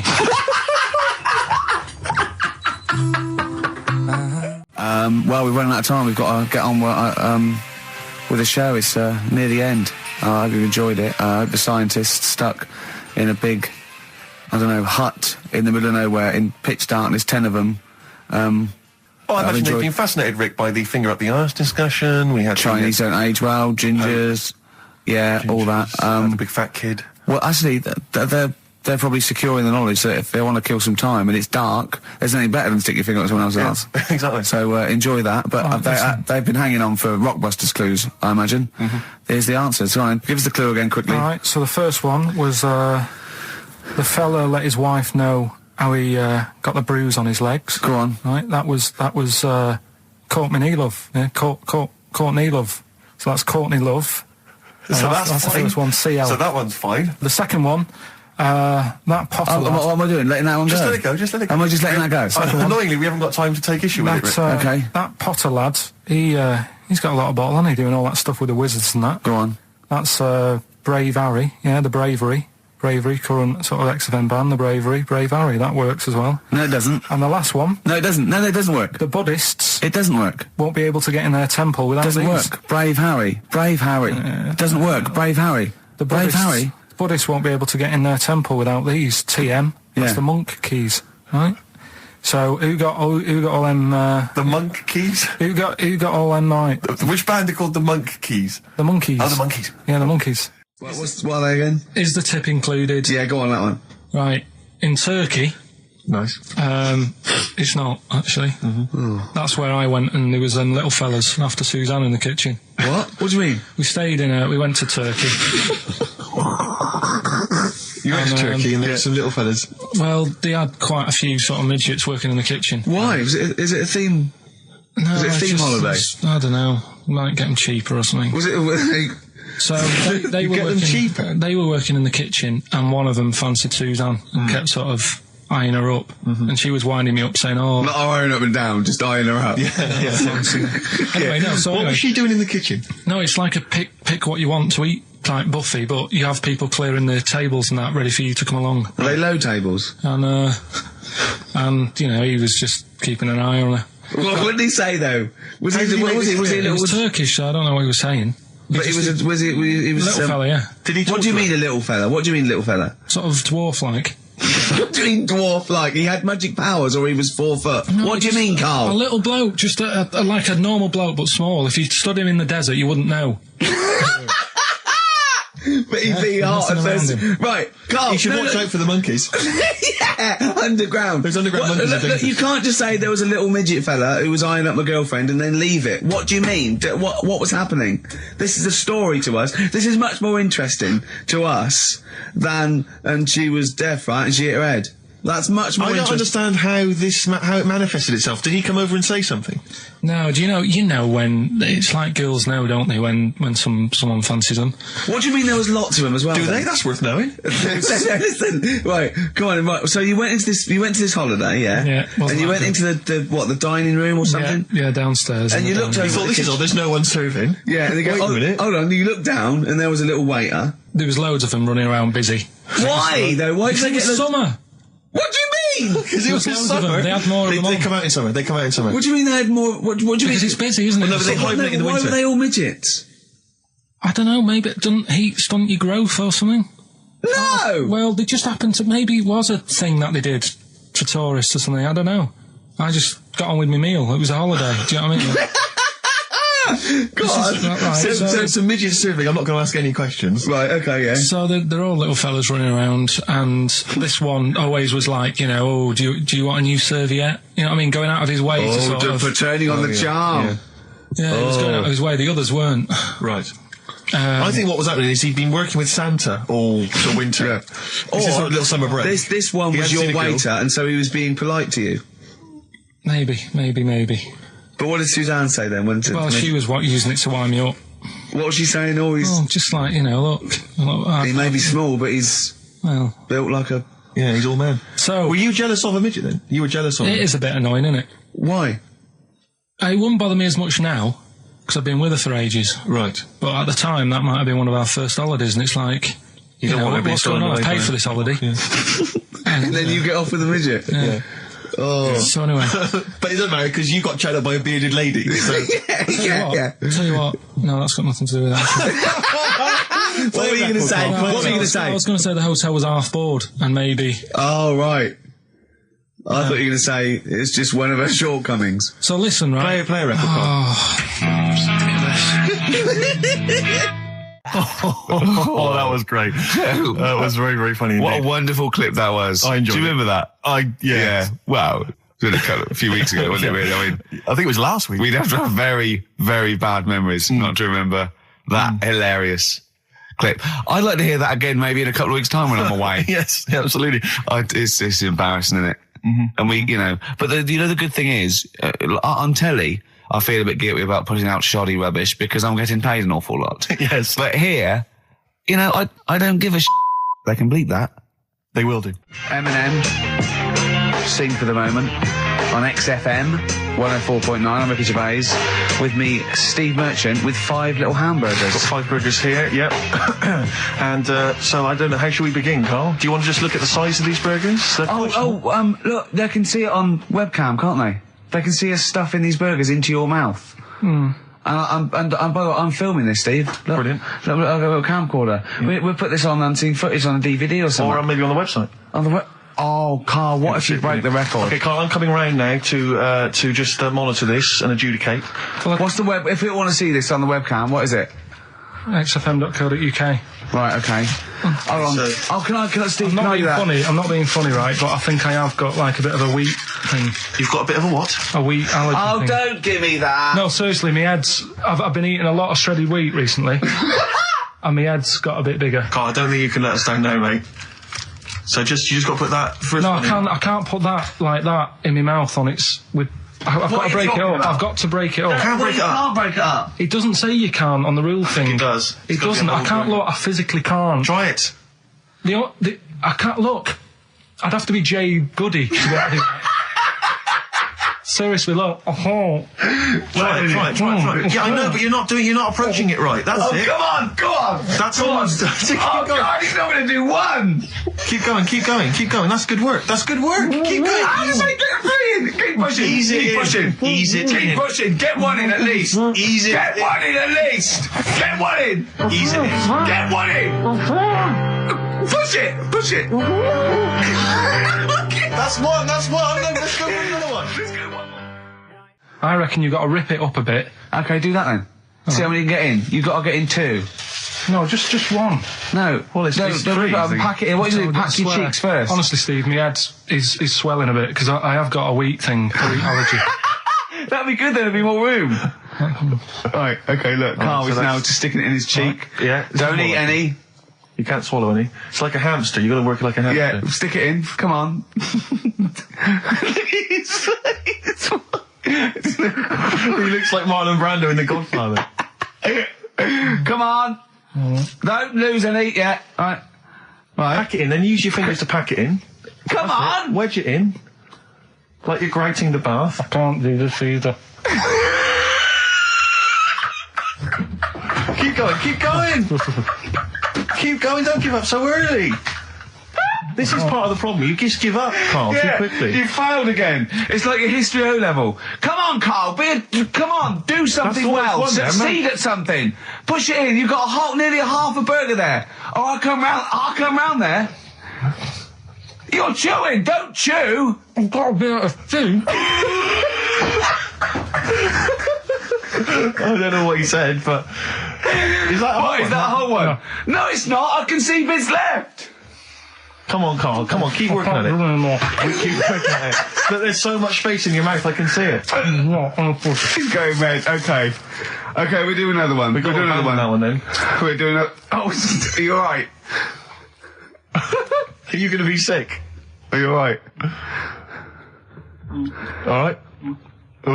Oh God, should we play a record? He's making my eyes water now. Oh. Okay, I'll find a different one for you. Find a different one for What him. about most grapes eaten in 3 minutes? I'll go. Do you want to do that? Grapes are easy, aren't they? That's easy. Great. Come on, grapes are easy. Come on, don't make him laugh. He's choking. He's choking. Oh, Carl. Quick! Keep going, Carl. Come on, Tom! Come on! What happened? Did he just throw up? No! Don't make him laugh! Oh, Come on! we can make wine. Come on, Carl. You're doing so Come on, well, Carl. mate. I want to go. Come on. Only... Why are you making him laugh? That was a world record attempt. Come on. He's over. Keep going. Come on! You got 25 seconds. Come on. Oh, I think that was a shame actually, because you were doing well, but something went wrong. I know, and I think those are bigger grapes than the ones I've seen before. They're quite big grapes. Look at his face, he looks so despondent. Come on, Carl, 8 seconds. Just a few more. 5. Come on, what's the matter? 2, 2, 1. It's all over, Carl. It's all over. Better count how many you did. You can get good at this. We can get good at this over the weeks. I think that was a fairly pitiful attempt, actually. I really thought you had a... It's interesting, actually. These are harder records than you might think. Yeah, I know. 6, 8, 10. How do you feel after that record-breaking attempt? Not happy with that. What are you not happy about? The fella who did it, was he in hospital and just had loads of grapes? I was bored. I'm sure he wasn't producing a radio programme, that's for sure. Well, to be fair, neither are you. What was tricky about it? What did you find hard? I think having Ricky standing over me, sort of shouting, "Go on!" isn't normal. No. But that wasn't... He hasn't eaten any! Hold on, that's 50 left. That's quite a poor attempt then, by the seam of it. Would you think about trying to maybe do that again in a couple of weeks? Would you do some practice and try that again? No, leave it for the experts. And I noticed a tricky point. Maybe sort of when you had about 50 seconds to go, you seemed to be spewing things into the bin. What was that? Again, mainly Ricky standing over me. So 88. He's got 88 left. Okay, so what's the mental arithmetic there? Because we put how many in? It was 150 in the thing, wasn't it? What did I say? What did I say I had left? well, I'm not doing it again. 88. So He had 88 left. There's 62. God, you're only at 62. What's the matter with you, Carl? There's people starting you at 62. That is rubbish. That's disappointment. let's leave that. So you failed on 2 world record attempts there. 62, and the record's that is rubbish. What were you doing? Oh, yeah, but like I said, I've got a small throat. I can't drink a drink quick. Ever since the Mr. Freeze Pops when I was 6, that I nearly choked on, I nearly died on, I can't go back. It'd be like asking, I don't know, someone who got run over to play Frogger or something. What's Frogger? Is this something that happened to a friend of yours, or is this... No, I read about it. You read about it, okay. There's this little lad, right? Okay. First of all, it's years ago, right? When they didn't have decent doctors in like every town and that. Yeah. And this little kid is dead ill, right? Yeah. And the local doctor... Well, there's a phone call involved, so I don't really get the impression that it's like medieval times. Yeah. Yeah. But I didn't say that, I just said it's years ago. So this kid's ill, right? Yeah. And he's lying in the bed, and he's all going funny colour and that. Yeah. And his mum says, I'm going to get the local doctor round. The local doctor comes round, and he says, I don't know what's up with him. He said, leave it with me. Leave it with me. He said, the doctor said that. I'll have he said I'll phone up a top doctor. Okay. Who was in America or somewhere like that. And so he goes to the phone, in his office, and he calls America, and because it's years ago, the phone line isn't that good, it's all crackly and that, right? So he's talking to the doctor, and he's saying, I've got this kid, he's a funny colour, and he's really weak and that. I don't know what's He's up not with him. giving him much to go on. Right? Sure. So the American doctor, right? Yeah. He goes, yeah, what you want to do? And it's all breaking up, right? Yeah. He goes, what you got to do? You got to, it's all breaking up. You've got to give him some parrot's blood, right? Some parrot's blood. Well, that's what he thought he said, but the line was really bad. Yeah. He meant parents' blood, but he heard that he said parrot's blood. He said, right, I'll do that. Leave it with me. I can see where this is going. He goes to a pet shop. Yeah. He says, give us like half a dozen parrots. Sure. Takes them round to the kid's house. Takes the blood from the parrots. Puts it into the kid. Kid's fine. The kid's fine. I've never It worked. such a load of shite in my life.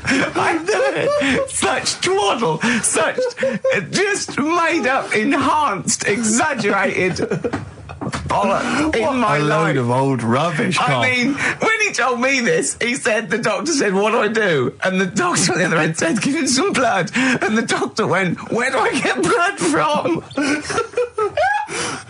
So hang on, wait, I just need to Where do I get blood clarify. from? Give him some parents' blood. Give him some parents' blood. Give him some parents' blood. Yeah. But hang on, I just need to know where you read this. Carl. Where was this? Where did I you read stitched this? you up. You know what he said? He said, so do you believe it? I went, tell it to Steve. He went, do you believe it? I went, tell it to Steve. Carl. where did you read it? That was on the internet. What? About Where is it on the illnesses. internet? Badly Drawn Boy on XFM 104.9. I'm Ricky Gervais, with me Steve Merchant and Karl Pilkington. I'll tell you what, the Sony's then. Oh. This Thursday at the Grosvenor House Hotel. Yeah. Everyone in radios, anyone has entered their show in different categories saying, they get it down to, Winners this year included the brilliant Dominic Mohan, former showbiz editor of The Sun. lots of people won. Lots of people won gold. Lots of people won silver. Lots of people won bronze. We didn't get a sausage.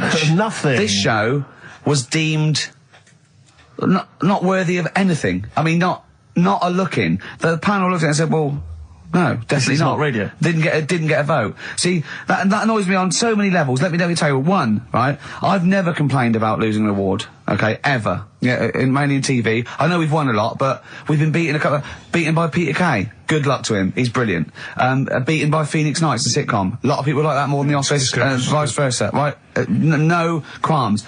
But the shoddy shite that I heard that night beating us, I was furious. I don't understand. There's people regional. It sounds like hospital radio, right? I shouldn't even be on XFM. I thought, it's beneath me. Yeah. And I thought, well, give them a hand, right? Let's show them. And I want to know who the panel was as well.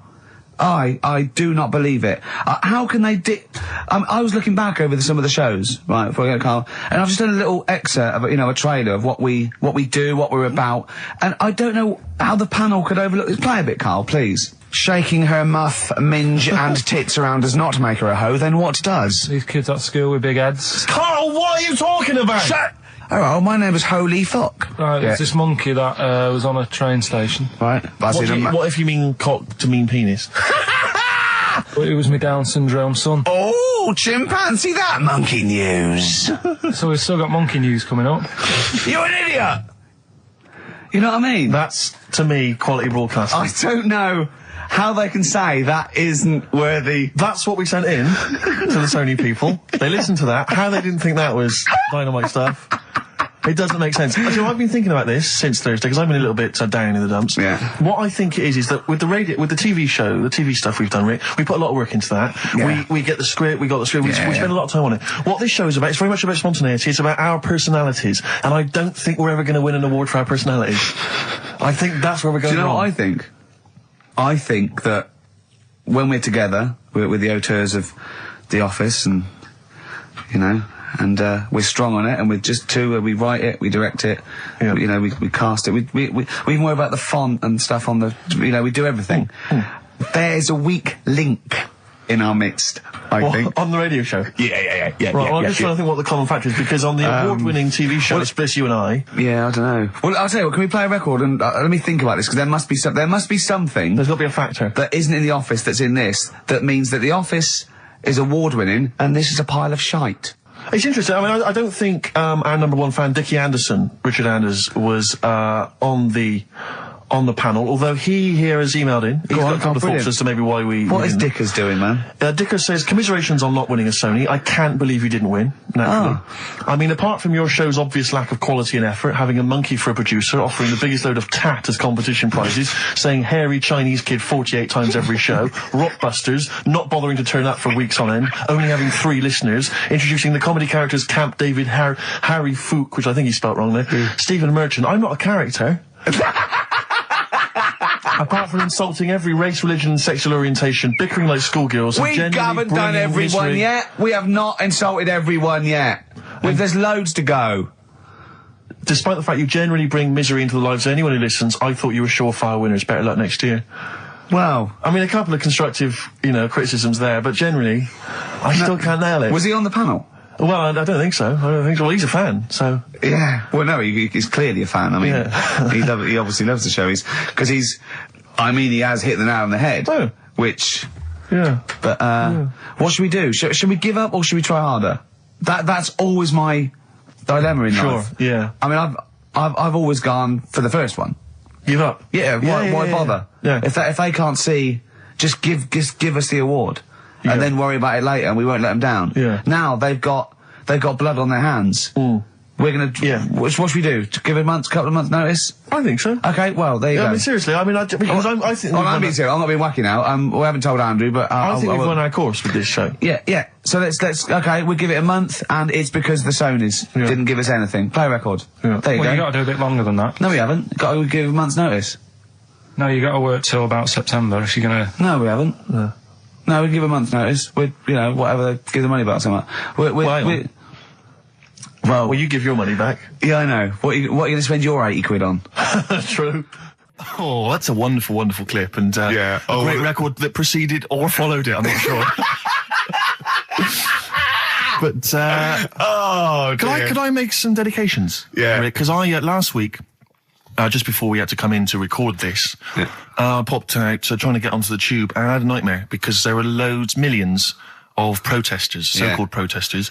Now, a lot of them obviously doing good work. There was one fella, I think you'd have appreciated it, because I know you are very politically active, and I think this guy has really studied hard, and he's realised the best way to make his voice heard on the international political stage is to ride around on a tricycle wearing a jester's hat. He was really shaking up the bloody government. I wouldn't want to be George W. Bush about now. Not indeed. Once he sees that. Imagine his aides rushing in and going, George W., look at this guy. Where's that? That's in London, England. Okay, call off the forces. Is that a large tricycle? Yeah. Is he wearing a nappy? Get me Colin Powell. Why'd you call him Colin, not Colin? It's the way he likes it. Don't about. Just call off the troops. There's a in a jester's hat. Call the troops off. Just bleep some of those bits. Right, here's the last clues of the year. You had... there's a load of letters there asking for advice. Put them on Claire's desk. That was F. That was for foreigner. For Rayner. I don't know what you mean. Claire Rayner. She took advice. She gave people advice. So that's a foreigner. That is shit. Right. I'm sorry. That may be Christmas. That is absolute garbage. A lot of people got the right answer. I know. Well, that annoys me even more. The second one, ask your mum. Foreigner. Yeah. Foreigner. Second one, ask your mum if you should. That was S. That was Shalimar. Shalimar. Right? No, bizarrely, what was the clue there? Ask your mum if you should. No, we got a lot of people saying Smashing Pumpkins as the answer to that. But I don't know who's saying that today, Mum. Smashing Pumpkins. Merry Christmas, Mum. Smashing Thanks Pumpkins. very much. Nice bollocks. Exactly. Oh, that's great. That's great. Right. Smashing Pumpkins. Your dad bought them for me for Christmas. Yeah. And the last one, Lovely plums. What, my Victorians? Oh, God! right, we've got to wrap it up. Come on, then. A couple of people were arguing in the supermarket at the fruit and veg counter. That was B, that was Banana Drama. They were like having an argument. What do you mean banana drama? What, no, wait. What group is banana drama? What group is banana drama? So, You're a fool. You're a twat. When you say that, but you accuse Carl of that, you're also accusing lots of the listeners, including the winner, Nicola Rogers, of London, and she wins those great prizes, and she got them bang on, so... Banana drama. so can we finish there now? Yeah. Yeah, What do you mean? What do you mean? Can we finish there now? Just play the ads and go. What? No, what are you talking about? We're going to play Journey to the River all day. Play that then. Goodness me, Carl, look at you. We haven't got time. Merry Christmas, Carl. Merry Yeah, Christmas. yeah. Carl. Enjoy the show. Let's give him a little kiss. Oh, a little kiss. Oh, no, I with tongues, it's Christmas. No, don't. Stop messing about. Get up! Ricky Gervais, Steve Merchant, and Karl Pilkington. Not done a lot. Maybe you should earn your money as you get to Mondays off for this 2 hours of nonsense. What are you on about? I've done loads of stuff. Yeah.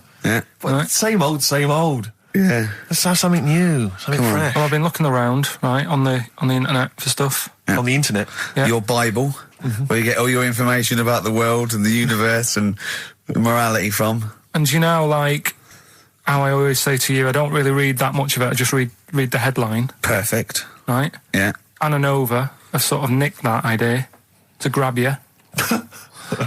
Nicked what idea? Well, to sort of get to the meat straight away at the top.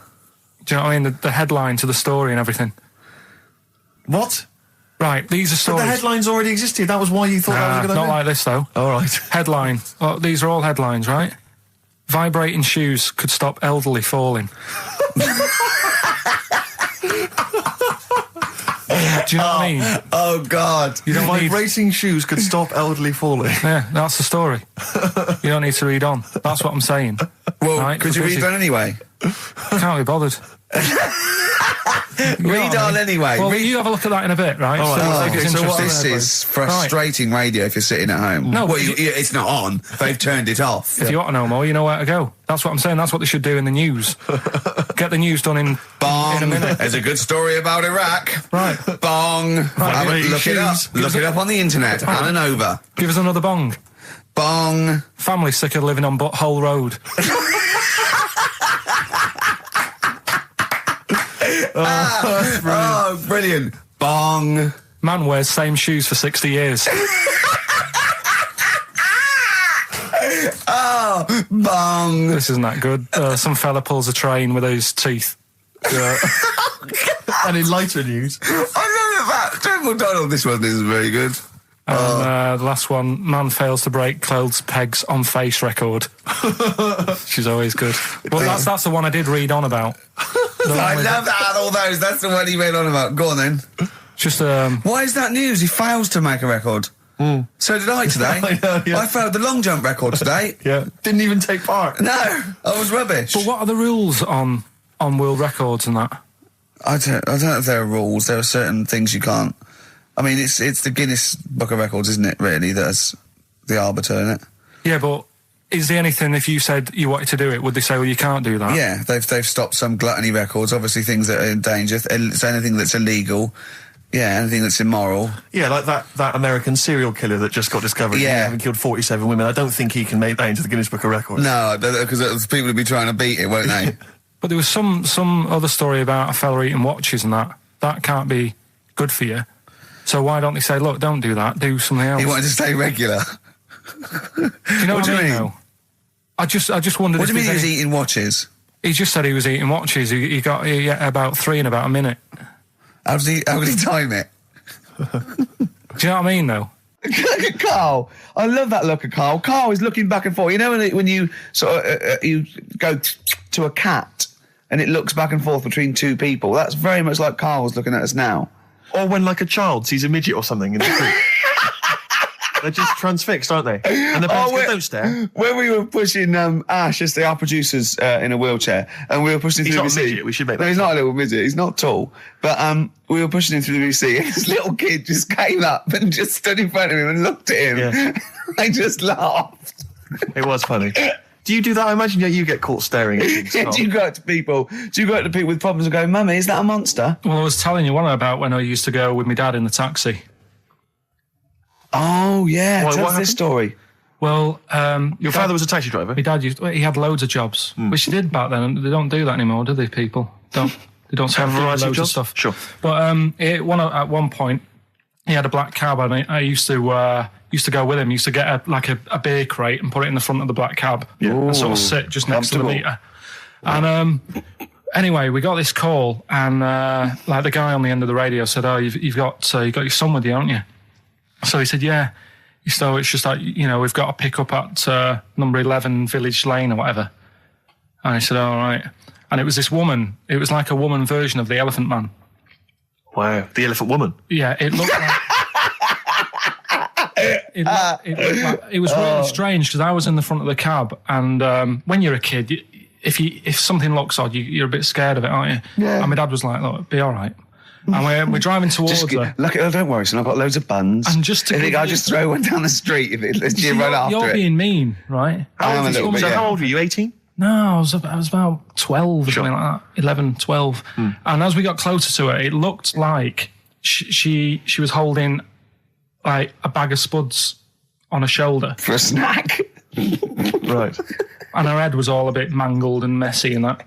And my dad said, whatever you do, don't stare at her face. Yeah. And she got in the Because back. you turned into stone. Well, she got in the back, and I had like the mirror, the driver's mirror thing, and sort of having a look, trying to work out. And he said, don't stare at her face. I couldn't work out where her face was. It was that weird. Oh, God. So I'm not sure you're from Manchester. I think you're from like Narnia or something. Yeah, you got frog boys walking around. the Lord with of the Rings. That got like the claws of a lobster and the head of a toad. Yeah. And you got women getting in with spuds for heads. I mean, what This is not Manchester. This is not the place you grew up. This is mad. Oh, you can't believe it in London, can you? You come down and go, look, symmetry. It must be amazing. It must be a thing to do with upbringing now, mustn't it? And because, again, do you know, I've said to you before, years ago, when I was a kid and didn't have any worries, good-looking lad, you go through it a bit, have a few more worries, and you look knackered. Now, back there's a lot more worries and stuff, so you get a lot more freaks. Whereas in London, everyone's like happy, aren't they? I love the fact that stress can cause your fingers to fuse and your heads to grow. No, but if She must have been really stressed to have a head. Yeah. She was Bag of was she an accountant or something? you know what I mean. But what did she do? What did she say? Where when was she got in? going, by the way? She couldn't speak. London Zoo, please. I think she was going to like To the fair. shop. Seriously, honest to God. On my mum's life, she was. Because at the end of the day, that's a good thing with animals. They don't judge you, do they? She's not She an was an animal. animal. She's a human being. She's not actually an elephant. No, but she- You know the Elephant Man was not actually an elephant. You understand that? He's got no elephant genes in him at all. No. That was just a cruel name people gave him. Yeah. No, it's the name of the disease, isn't it? Elephantitis.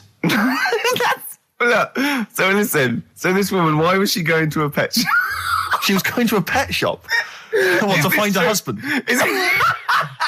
Is this true? No, it is true, yeah. Oh, God. I'm not taking the mickey because it must be so really bad for you. Of course it is. Carl, I we need to haven't- ask. I'm going on to you today about cutting myself shaving. Yeah. I was going on about that. To think that she's probably not alive now, but to think, But you're saying that you're going to say this is a worse problem than a little cut shaving, aren't you? yeah. Yeah. Do you know what I mean? I The think things you're that right. Carl, worry about. There's a couple of key questions I need to ask. One, if she couldn't talk, how did she tell your father where to drive it? Did she have it written on a note? Did she point with her nose? Yeah. Right, this has got silly. Pick your song. But and also, finally, where did you say she lived again? It was like in a village, a little small village. Right. Just hidden out of the way. All I'm saying is we could maybe get like some sort of coach, book some coaches, get a coach party up there to have a look at her.